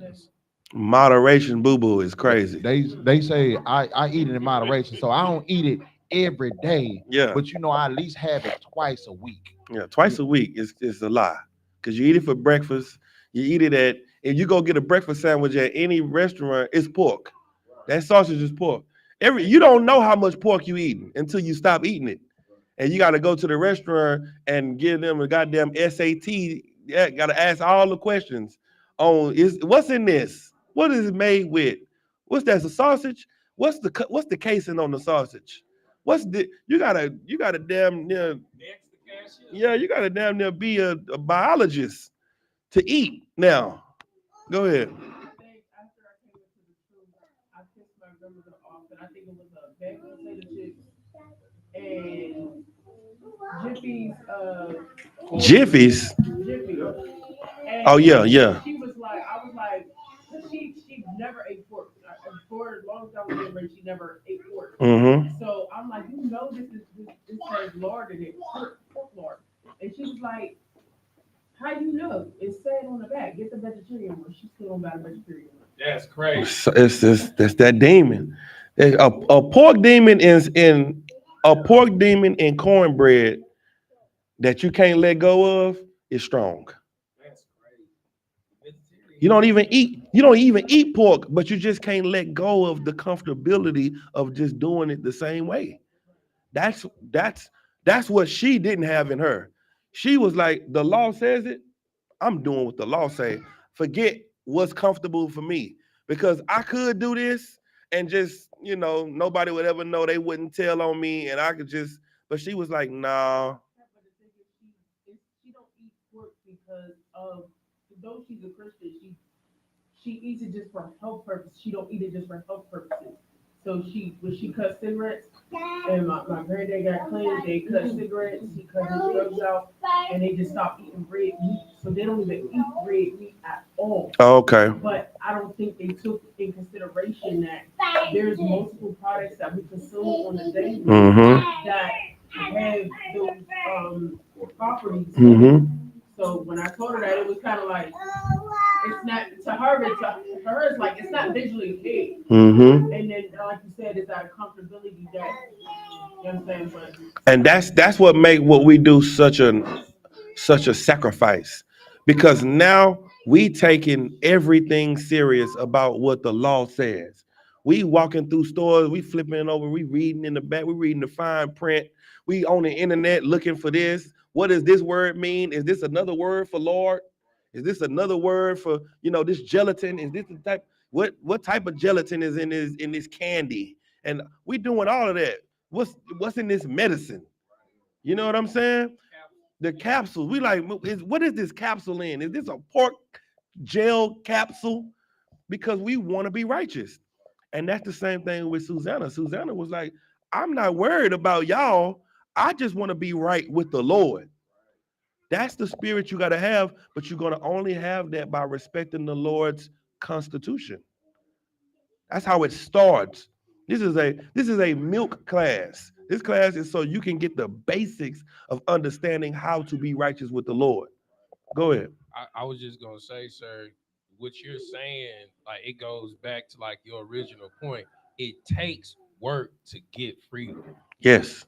And like if you're not willing to do the work to simply look on the back and see the ingredients, you don't really want to be free. Mm-hmm. Because you don't want the responsibility. Oh, this is the reason why I got sick, because this Jiffy that I bought, it got pork in it. Right. And they're not gonna say that.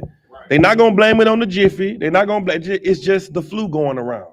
Right. It's just I got a stomach virus, and it was something I ate. It wasn't the pork. It was the water burgers. That's what it was. You blamed it on Whataburger, and now you mad at them. But it was the pork you made in the cornbread, Granny. That's the problem. Right. Go ahead, If I could, Camp REI, the gelatin and Starburst. He was trying to find out if it was pork or beef. Camp REI called Starburst. Right. And he was like, yeah, it's beef gelatin. See, Most High Christ. See, that's what we raised to do in here, to live.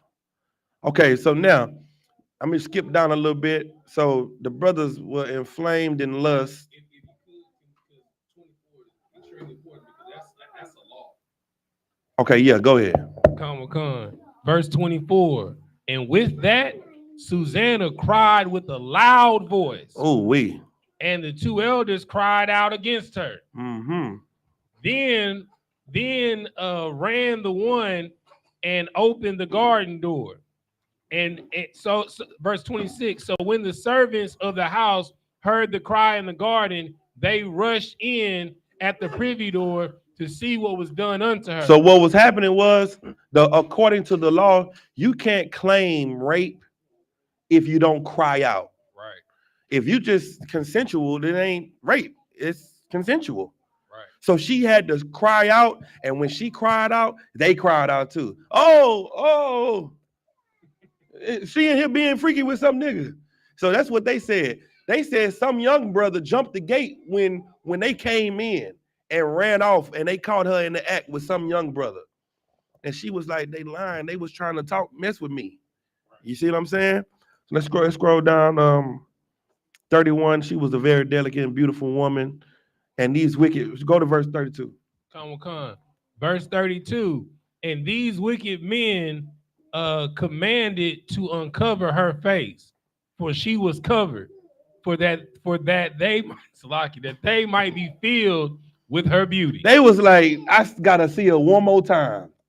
Look at that. Look how full of lust they were. She was covered up in the court case now. Now they in front of the judge. And they like, tell her to uncover her face. Because in the courtroom, they were just, the lust was coming through their pores. Keep going. 33. Therefore, her friends and all that saw her wept. 34.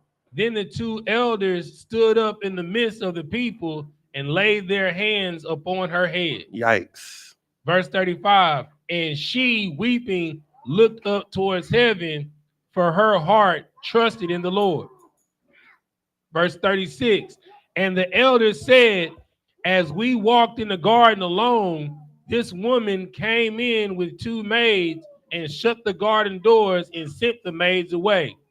Then a young man who there was hid came unto her and laid with her. Okay, so we already know where this story is going. So this is what they trying to push for. 41. Verse 41. Then the assembly believed them as those that were the elders and judges of the people, so they condemned her to death. They believed them because they were the preachers. They were the people who were supposed to be righteous. But now what we're showing you is that you're going to find out where the real righteous judges are. See, the world has found out that, dang, that child molestation that was going on in the church, it was going on in everybody's church. How do you know? Because now people are not ashamed. They are talking about it. They coming out, they going on podcasts, they going on different platforms, they talking about it with their family members and their cousins. Everybody is talking about it now. So now they starting to, now they gotta go in darkness. You see how Puffy was looking? You see that look on his face? The look on his face said, like please. One day settlement. You know why? Because he knows he's guilty. He knows it. And all it's going to take is for, this is how it started with R. Kelly. He denied this one child, that one girl, some money. Everybody started talking. Then it became surviving R. Kelly. Now imagine how many people didn't survive P. Diddy. You know how everybody Puffy came in the game with is dead. So all that's he had to clear that up quick. Everybody. So that's what he knows that. And that's what they know. They know this too. So they like, we gotta kill her. She gotta be condemned to death. Go ahead. If I could, so it make it so heavy in verse 40, right? They said, but having taken this woman, we asked who the young man was, but she would not tell us. These things do we testify. So they testify in court with a lie, under oath, and then condemned her to death. Now imagine how many times that's happened in the white man's court with your brothers, with your sisters. The white man, your oppressor has lied because you took the matter to them because you won't follow God's law and have your own nation and be judged by the saints of the Lord, by your brothers. Go ahead. Salakia, sir. Whole cities of black people have been wiped out by the lies and testimonies of white women. That's right. That is absolutely a fact. Read verse 42. Verse 42. Then Susanna cried out with a loud voice and said, O everlasting God, that knowest the secret and knowest all things before they be. Verse 43, thou knowest that they have borne false witness against me, and behold, I must die. Whereas I never did such things as these men have maliciously invented against me. Mm-hmm. Verse 44, and the Lord heard her voice. The Lord did what? Heard her voice. The Lord heard her. You know why he heard her? Because she didn't do it, and she was righteous. She stood on the laws of the Lord, and he heard her. Keep going. Verse 45, therefore, when she was led to be put to death, the Lord raised up the Holy Spirit. He raised up the what? The Holy Spirit. I thought the Holy Spirit didn't come until the day of Pentecost. What did he raise up? The Holy Spirit and what? Of the young youth whose name was Daniel. Of the young brother named Daniel. You know what he rose up in Daniel? Courage. This is a young brother standing in a courtroom full of old people that everybody respect. This young brother had to stand up with courage and say, what did he say? Who cried with a loud voice, I am clear from the blood of this woman. Verse 47, then all the people turned them toward him and said, what mean these words that thou hast spoken? Yeah, he was like, don't let the blood be on me, because this woman is innocent. And I'm not going to stand in the midst of the congregation like I agree with the death that's coming on this woman. I'm clear because I can clear her name. Y'all old dummies. Y'all don't see what's really going on in here? Right. That's really what he's saying. That's how we be feeling. Right. You know what I'm saying? Keep going. Verse 48. So he standing in the midst of them said, are ye such fools, ye sons of Israel, that without examination or knowledge of the truth, ye have condemned a daughter of Israel? Without examination, without looking into the matter, you just taking their word for it. You know how many times we have been in the institution of our oppressor, and they just take the word of a white woman. They just take the word of a crying white woman and white man, and now they are free and your brothers are dead. He was like, are you fools? And that's where our people are now. They are become fools because they follow the way of another nation and not their own way. You gotta you gotta do some research into it. Keep going. Verse 49. Return again to the place of judgment, for they have borne false witness against her. Go ahead. Verse 50. Wherefore all the people turned again in haste, and the elders said unto him, come, sit down among us, and shew it to us, seeing God have given thee the honor of an elder. Verse 51. Then Daniel said unto them, put these two aside, one from another, and I will examine them. Verse 52. So they were put asunder one from another. He called one of them and said unto them, oh, that thou art waxed old in wickedness. Now thy sins which thou hast committed aforetime are come to light. He was like, you old wicked bastard. Now your day of judgment is now. It's finally coming to light. You've been doing this for so long. He talking to the demon on him. Right. That's how you get right all the way into the core of his soul. Now you about to pay for what you've done so many times. Now let me ask you a question. For thou hast pronounced false judgment and hast condemned the innocent and hast let the guilty go free. Albeit the Lord saith that the innocent and the righteous shalt thou not slay. Go ahead. Verse 54. Now then, if thou hast seen her, tell me, under what trees saw thou them companying together? Who answered, under the mastick tree. He said, so I've got you now. I got you. You've been doing this. What tree did you see her under? He was like, the mastick tree. He was like, All right, I'll be right back. Go ahead. And Daniel said, very well. Thou hast lied against thine own head. For even now the angel of God hath received the sentence of God to cut thee in two. Now stop. The angel of God already received the sentence. How? They following the command. Because they was bound in heaven. I mean, was bound on earth is loosed in heaven. That's why I said you are going to judge angels. He like they already know what the judgment is. Yeah, we finna get this handled because you lying. Don't swear. I'll be right back. Keep going. Verse 56. See, so he put him aside and commanded to bring the other, and said unto him, O thou seed of Canaan, and not of Judah, beauty hath deceived thee, and lust hath perverted thine heart. Mm-hmm. Verse 57. Thus have ye dealt with the daughters of Israel, and they for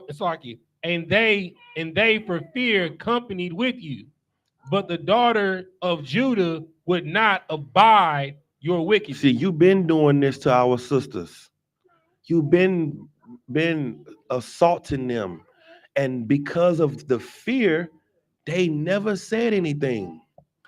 But the daughter of Judah, see, it's like talking to some Catholic priests, and the Catholic priests is used to doing this to the Israelites, used to doing this to the Puerto Ricans, used to doing it to the Northern Kingdom. But then he come to the hood and meet little Keisha. Keisha ain't having that. Keisha telling. Keisha done told, and she done stood up on hers. Keep going. Verse 58. Now therefore tell me, under what tree didst thou take them didst thou take them company together? Who answered, under the home tree. Verse 59. Then Daniel said unto him, well, thou hast also lied against thine own head, for the angel of God waited with the sword to cut thee in two, that he may destroy you. What is he doing by saying the angel of God is waiting to cut them into two? Because the wages of sin is death. He's speaking it into existence. He's saying, oh, it's over for you. The angel of the Lord is waiting to destroy you for the crimes and the lie that you've told. That's what's happening. Go ahead. Cause he was giving him the time to fix his sin. Right. He was like, what tree was it under? And at that point, he was say, Slocky, I ain't even see that. I was just making it up. That's all he had to do was tell the truth. But he lied further.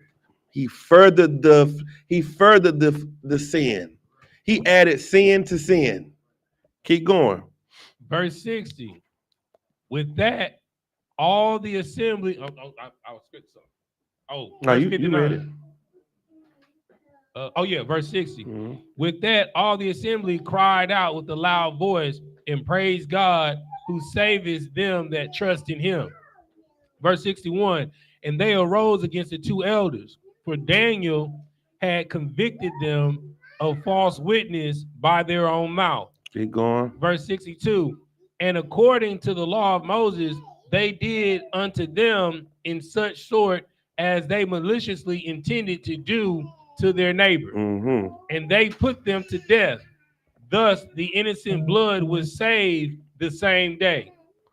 Verse 63. That's it. That's all I need right there. The sister was saved because a righteous judge got involved in the interactions with the affairs of the world.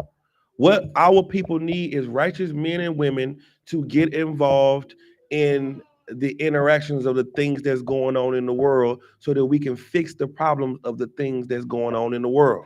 Now, you saying, well, Christ wouldn't have did it like that. That ain't how Christ did it. That ain't what Christ taught. Give me John 5:30.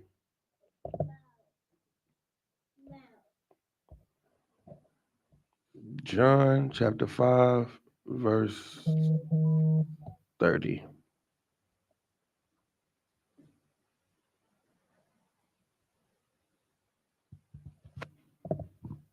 Okay. Book of John chapter 5, verse 30. I can of mine own self do nothing. As I hear, I judge. As I what? As I hear, I judge. As I hear, I judge. Christ was judging people from what he heard. Did Christ stone people? Did Christ kill? No, he corrected. It's nothing wrong with someone correcting you. You need someone to correct you. That's what Christ did. As Christ heard, he judged.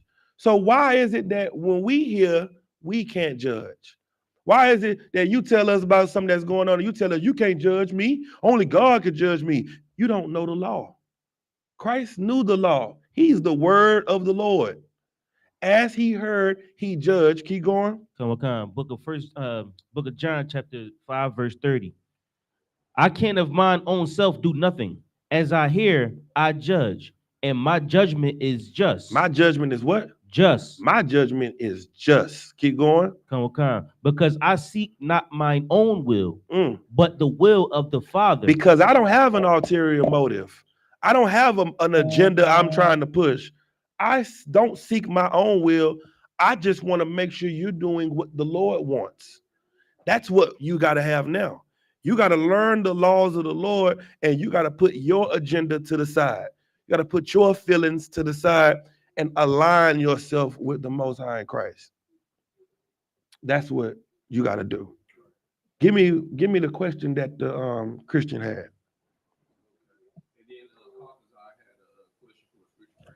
No swear.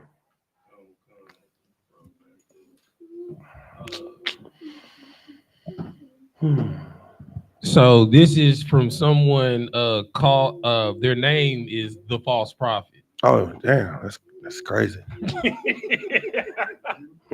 So he said Acts 15:10, Paul said the Jews of old couldn't even keep the laws of Moses. The point of the law was to show that man couldn't be perfect without Christ. Only Christ can bring salvation. His question was, how are you keeping the law and you wasn't even circumcised on the 8th day? And according to Genesis 17, if you were not, then you cut off from the people. It's a lot. Okay, let's start at Romans. Let's go to Romans 3. I think that's what I want. Romans 3. Let's try Romans 3. What do I want? Romans 3.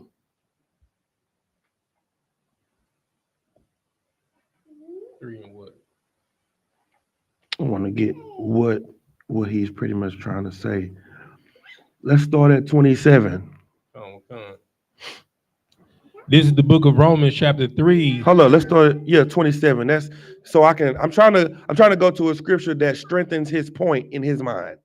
So he can say, yeah, see, that's what the Bible says. That's where I want to go. So go ahead. This is the book of Romans, chapter 3, verse 27. Where is boasting then? It is excluded. Mm-hmm. But what law? Of works? Nay, but the law of faith. What is the law of faith? Anybody know? Like the things that we do. I almost gave you the answer. Go ahead. The law of faith is you follow the law because you have faith that you will be pardoned through Christ. Yes. Okay. Do you follow the law because you know that if you don't do it, somebody's going to come and kill you? No. You have faith in Christ's death, burial, and resurrection to where you keep the law on GP. That is the law of faith. You keeping it without having the fear of somebody coming to kill you. You've never seen Christ before. You've never been to Jerusalem. You don't know nothing. You just following the law through the faith of Christ. That's why he said greater. He said, he's talking to his disciples, and Christ was saying, greater you that see and believe, but greater are they that don't see and believe. You have faith in Christ and you never seen him before. You believe in a book. That's faith. That's real faith right there. Keep going. Verse 28. Therefore, we conclude that a man is justified by faith without the deeds of the law. Now, dang, we just talked about the deeds of the law. Right. You are justified by faith without going to court, without sitting in front of a judge and the judge giving you a sentence. Because after you get out of prison, now you are clean. But now you are going to be clean without going to court, without being justified by the law. Keep going. Verse 29. Is he the God of the Jews only? Mm-hmm. Is he not also of the Gentiles? Mm-hmm. Yes, of the Gentiles also. Keep going. Seeing it is one God which shall justify the circumcision by faith. Seeing that it is one God that justifies the circumcision by faith. Go ahead. And uncircumcision through faith. So the circumcision and the uncircumcision are both going to be justified through faith. Isn't that what he was implying? Come. Right. So we saying the same thing. The fact is, you don't even know that we are the uncircumcision because we were not circumcised on the 8th day. We are what the scriptures would call proselytes. We would be Israelites that you know is an Israelite, but you have to follow the certain stipulations that the Pharisees and Sadducees set for you to be able to come back. We would be strangers to the land of Israel. We would be the scattered abroad. We would be called the Gentiles. So is it for the people that was born in Jerusalem, circumcised on the 8th day only? It's for them, and it's also for those that are scattered abroad. That did not get circumcised on the 8th day. Keep going. Verse 31. Do we then make void the law through faith? Do we now throw away the law through faith? What is it saying? God forbid. No, we don't throw it away. The law is what do we do? It says, yea, we establish the law. Now we have to you just made the class go in full circle. What are we doing? Establishing the law. We are establishing the Constitution, our Declaration of Independence, our preamble to the Constitution, our Gettysburg Address. We are not a people without a law. But now, because we are all sinners, we can't kill each other for committing the crime. That's why our king said, he without sin cast the first stone. Because who was righteous? None, not one. That's what Christ said. So the only thing that we can do is have the established law, the judgment, the ordinances, and follow them and wait on our king to return for the actual taking out of the law. Somebody said the body bag is out. That's all right, Christ. Go ahead up. And if I could add, what he's talking about right here, this was when Paul is in Jerusalem after they killed Christ, right? He's in Rome. I think he's in Judea.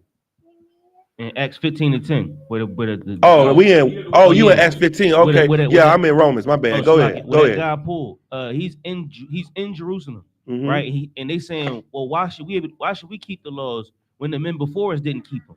So they want to dig further in their sin. Right. The person asking this question just want to be a sinner. Give him a hand. That's exactly what this is all about. Wants to sin. He wants to further the sin, and that's the reason we in captivity. Because what people are trying to do is make room to sin. That's why at the end of this chapter, he said, do we now make void the law by faith? He's trying to make void the law by faith. He's trying to throw the law away with faith. So now I can just believe and I'm saved. So I can get salvation through Christ. No, you get salvation through obedience. You get salvation through keeping the law. Because the law is established. It's here to stay. It's never leaving. It is the rules that's going to govern the kingdom of heaven.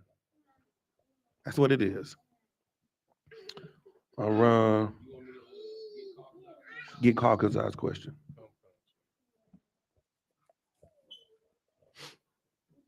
I know it's in Revelation. Where's this question? Let me see. He wrote on Facebook or YouTube. I got it, sir. It's on YouTube. It says, Salakia, sir. What does it mean in Revelations 12:4? And his tail drew a third part of the stars of heaven and did cast them down to earth. Let's read it. What's the, he says, what's Revelations. the part, what's that part mean? Biblical shock. Okay, let's read it. Come. That's Revelations 12:4. Let's start at 3. Come. It's the book of Revelations, chapter 12 and verse 3.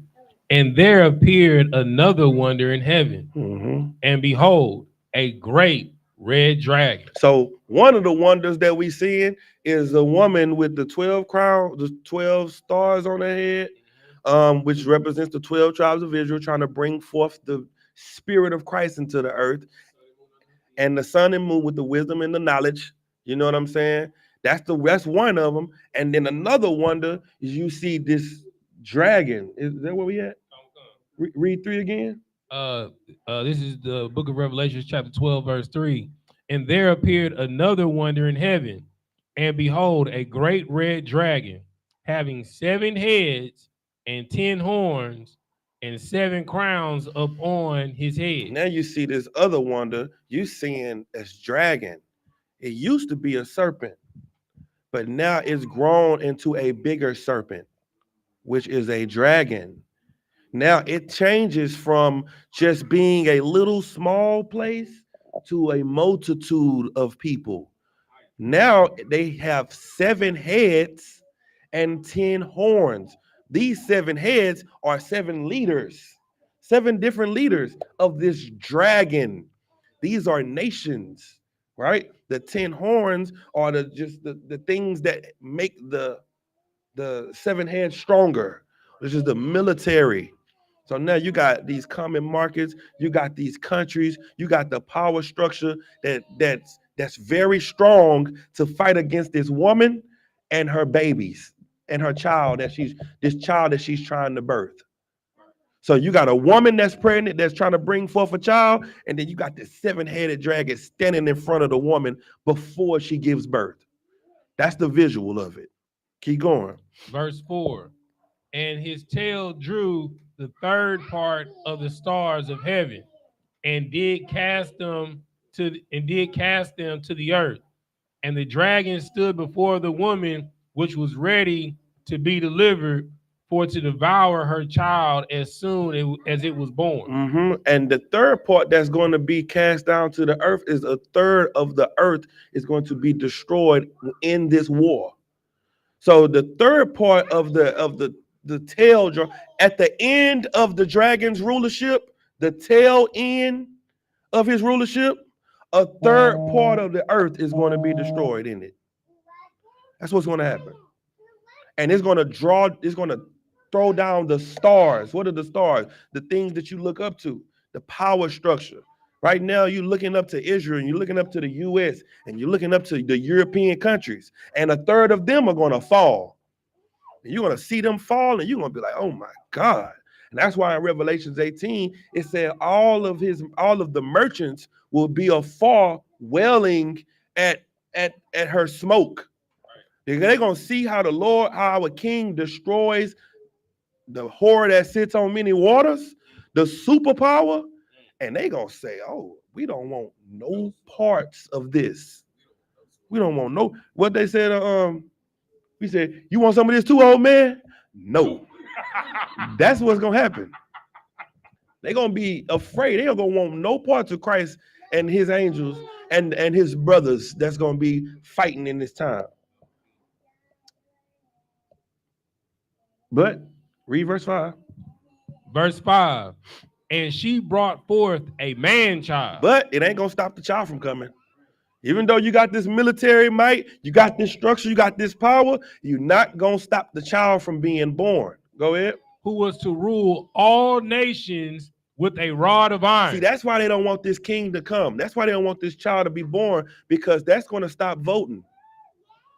You're not gonna be able to choose another leader because he's gonna rule with a rod of iron. Meaning he's going to have a strict leadership. I mean, whatever the laws say, that's what's going to happen. Or you die. It's going to be a rod of iron. Go ahead. And her child was caught up unto God and to his throne. And we're going to be protected in that time. All right. Go ahead. Hold on, you got a question? Yeah, I was gonna ask a question on this. Go ahead. Go ahead. So I just want to get clarification. So in verse 6, all right. So I know the woman is that's supposed to be the bride of Christ. That's Israel. It's Israel, right? Okay. So in verse 6, and it says, and the woman fled into the wilderness, where she hath a place prepared of God, and that they should feed her 1,260 days. Mm-hmm. What is that? Is that metaphorical or No, that's us being in the wilderness. okay? After Christ comes back, we're going into the wilderness because we're going to change. We're going to where's that scripture when it says that it's in the Old Testament? He said that I'm a plead for you face to face, and I'm gonna purge out the rebels or something. Look up plead face to face. Huh? Go ahead. If I could, it's a full-blown war between us and Esau. If I could, sir. Yeah, go ahead.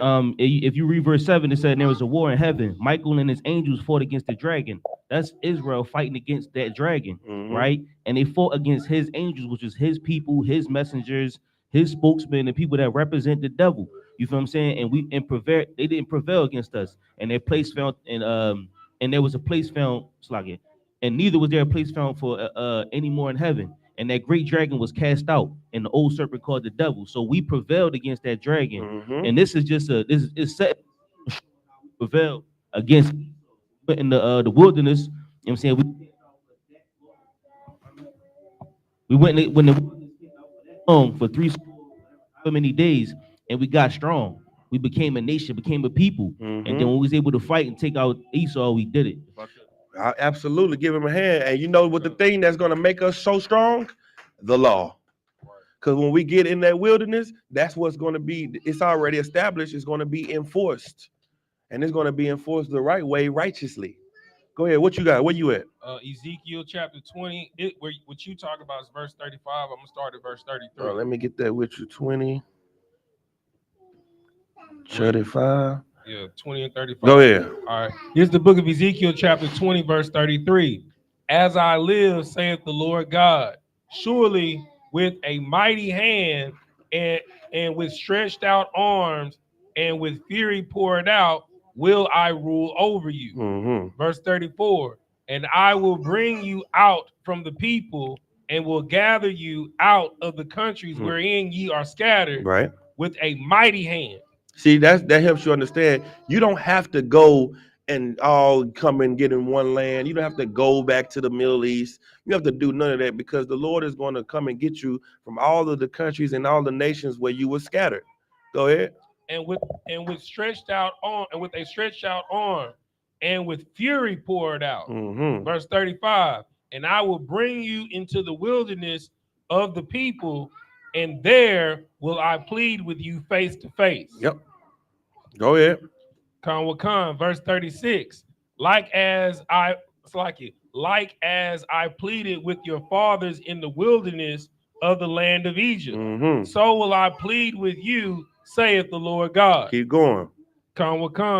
Verse 37. And I will cause you to pass under the rod, and I will bring you into the bond of the covenant. Read the next verse. Verse 38. And I will purge out from among you the rebels. Now stop. This is the reason I wanted to pull this. Now, go ahead. So what's your question? Nah, I'm just going back to a question that was asked when I think somebody asked General Muhammad, when we go into the wilderness, will we die? And General Muhammad was like, oh yeah. Yeah. Because what's going to happen is Christ is going to return and he's going to give men power. Men are going to have power and authority. But what's going to happen though with your power? Are you going to become an asshole with your power? Are you going to now become the new white man? Are you going to be the new oppressor against your own people? And you know that there are people that are going to make it, they're going to make it out of this hell, because he that receives a prophet in the name of a prophet shall in no wise lose a prophet's reward. So it's going to be people that's in the wilderness that don't know how the hell they made it. They had a pork chop in one hand and a cigarette in the other, and they gonna get snatched up, and they gonna be like, "What the hell? How the hell I get here?" And they gonna see that it's real, and they gonna have the opportunity at that moment to change their life or remain a rebel and get purged out. Go ahead. If I could ask, when we was in the wilderness the first time, we left our slavery in Egypt, was in the wilderness, and only 2 people made it out. Right. And then after Samson, you know what I'm saying, we was technically in the wilderness then, until David came out and gave us a kingdom. That's right. But we all died. That's right. That's the thing. See, what we can make it out of here, but the kingdom's still not going to be built. It has to be established. Like Christ, you know what I'm saying? His kingdom ain't going to get established. Christ ain't going to come and sit down and drink with us until all the work is done. So now we out of hell. Now we got to go through the wilderness to build up the kingdom. Lord willing, we ain't got to be out there 40 years, but we're going to have to purge out the rebels. So we got a time to work. You see what I'm saying? But it's a beautiful thing, because we won't be under nobody. We will be free. But in our freedom, we would have to work. And that's what we pray. See, the people in Egypt really weren't even trying to get out of Egypt. The Lord wanted us to get out of Egypt. Niggas in Egypt, like, it's all good. Right, I'm straight. The flesh pots and all that, we good in Egypt. But the Lord freed us. Now we are sighing and crying for the Lord. We asking the Lord to get us out of here. We sighing and crying for his name. And that's why he said, hurt only those that don't have the seal of the Lord in their mind, in their head. Because them the ones that want to be here. So give them the treatment we give Americans. But protect my children. All right. Finish that verse and we done. Unless you got another question. No, that was my other question. Verse 38, and I will purge them out from among you, the rebels, and them that transgress against me. I will bring them forth out of the country where they sojourn, and they shall not enter into the land of Israel, and ye shall know that I am the Lord, Yikes. There you go right there. All right. Is that it? Let me see if anybody else got any questions. If I could, sir, this knucklehead that you cut to pieces, this false prophet dude, yeah, he started trying to grind you up because he started getting carnal because he knew that you killed him. What's up? What happened? Where you at? He talking about, he just started grinding you up like, what did he say? He said, this guy is too dark skinned, so they will never push him the same way as Tazariak or Katazai because his skin is too dark. In the same way, in the Nation of Islam, the dark-skinned members never get the same amount of push. That's what he said. Well, you know what the Bible says about Christ, huh? Christ was a dark-skinned man too. It said that Christ was so dark, it was like his skin was burnt in a furnace. I think Christ was a little darker than me. Right. And I think he's the king. I think I'm safe. You know what I'm saying? I don't think color got anything to do with it, because I think I may be in the light skinned side when it comes to Christ, being crunchy black. I mean, but I follow the darkest Jesus you can imagine. So for you to use that as an angle against me, it's really a straight line. It's not an angle at all. You got another Christian in here. It's got a question that says, this person's name is called Disciple of Christ. Why wasn't the Jews must be Judas? Why wasn't the Jews scattered in Egypt not called Gentiles but Jews. Why were the Jews scattered? Say it again.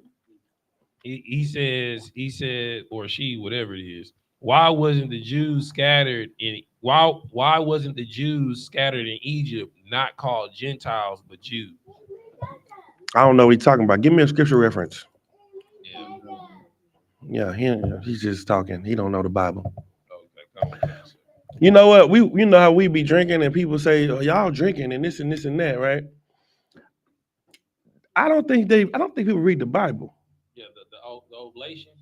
Yeah, it's like, okay, let me just say this. Christ, what was Christ called? Yeah, many names. I know, but what did they call him as a slug? They saw John, they was like, John, he's a dirty desert man. You know what I'm saying? He eat locusts and honey and all of that, and they thought he wasn't righteous. So then they called Christ a what? A wine bibber. A gluttonous and a wine bibber. What's another name for a wine bibber? A drunk. That's what a wino. They called him a fat drunk, a fat wino. That's what they called him. And then they look at us and they say, "All y'all fat and y'all be drinking." I think we looking a lot like Christ out here. I mean, damn. I mean, I'm just reading the Bible. That's all I'm doing. Did he come back with anything? Did he have a? He don't got nothing. Oh, he ain't got nothing. Come back next week. We'll be here next time on I.S.U.P.K. Houston. All right. Oh, next time we're gonna be next week Sunday. We're gonna be having a cookout. It's going down. Y'all make sure y'all come out. We're gonna have excellent food. False prophet, come on out to the cookout if you're black or Hispanic. If you're a white man, stay where you at. But if you're black or Hispanic or Native Indian, you and what's the other one name? Disciple of Christ. Y'all come out and eat some good food with us. And maybe you can have that scripture ready and we could talk about it in person. We can have some brotherhood and talk about the scriptures. We love the scriptures, y'all. We read the Bible. All right. With that, we're going to pass the class over. The priest and officer will run. Give him a hand.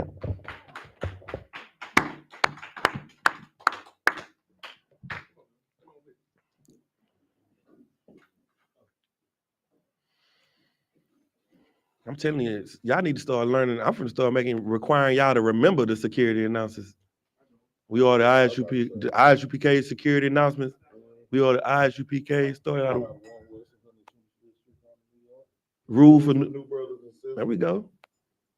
If a new brother and sister come into the school, they are off limits for 6 months. If they need transportation, the teacher will arrange it. Mm-hmm. That's it. They ought to be saluted only. They should be saluted only. Mm-hmm. Nah, he got it. Go ahead, brother. We are the I.S.U.P.K. Start out of 1 West 125th Street, Harlem, New York. Rules for new brothers and sisters. When a new brother or sister comes into the school, they are off limits for 6 months.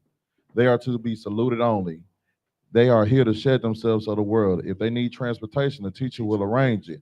After 6 months, if a brother or sister are interested in a particular person, he or she must get permission from the head to speak to the brother or sister. There are another 6 months period which the brother and sister will court each other. After the 6 months period, the brother and sister will get permission from the head to marry. Tithes, which is the commandment. Numbers 18:21, Malachi 3:8-10 means a tenth in Hebrew, ma'ashara. 10% of any penny of any increase the Lord gives you, give to the treasury department. Free will offering for priests, that's the priest funds, not mandatory. Whatsoever amount you would like. Upcoming holy convocations.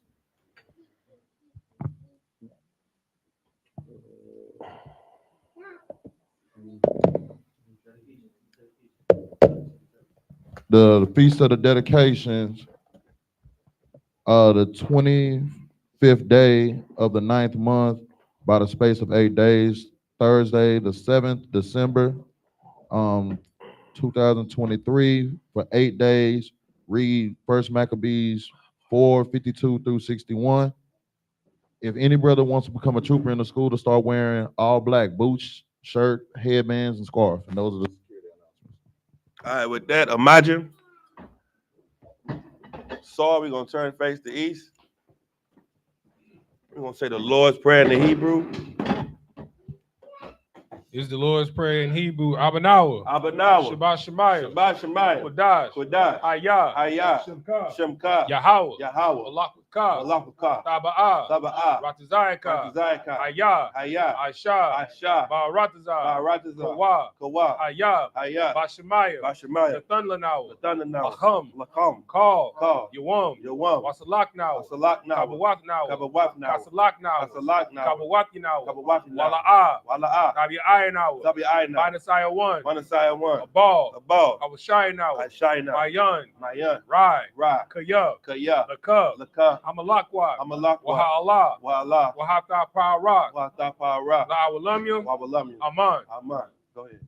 In the English, Our Father, Our Father, which art in heaven, which art in heaven, hallowed be thy name. hallowed be thy name. Yahweh. Yahweh. Thy kingdom come. Thy kingdom come. Thy will be done. Thy will be done. In earth. As As it is in heaven. it is in heaven. Give us this day. Give us this day Our daily bread. our daily bread. And forgive us. Forgive us Our debts. our debts As we forgive. as we forgive Our debtors. our debtors. And lead us not And lead us not into temptation. into temptation, But deliver us deliver us from evil. from evil. For thine is the kingdom. Thine is the kingdom And the power. and the power And the glory. and the glory Forever. forever. So be it. So be it. Sar. Give a courtesy salute to the brothers, then to the sisters. Men of Israel. Body Shabbat. Body. Ra. Yahweh Shem Yahushua Barakatah. Yadi Batah. Sar. Turn to face sisters. Men of Israel. Body Shabbat. Body. Ra. Yahweh Shema Allah Shem Yahushua. Yadi Batah. Class dismissed. All right.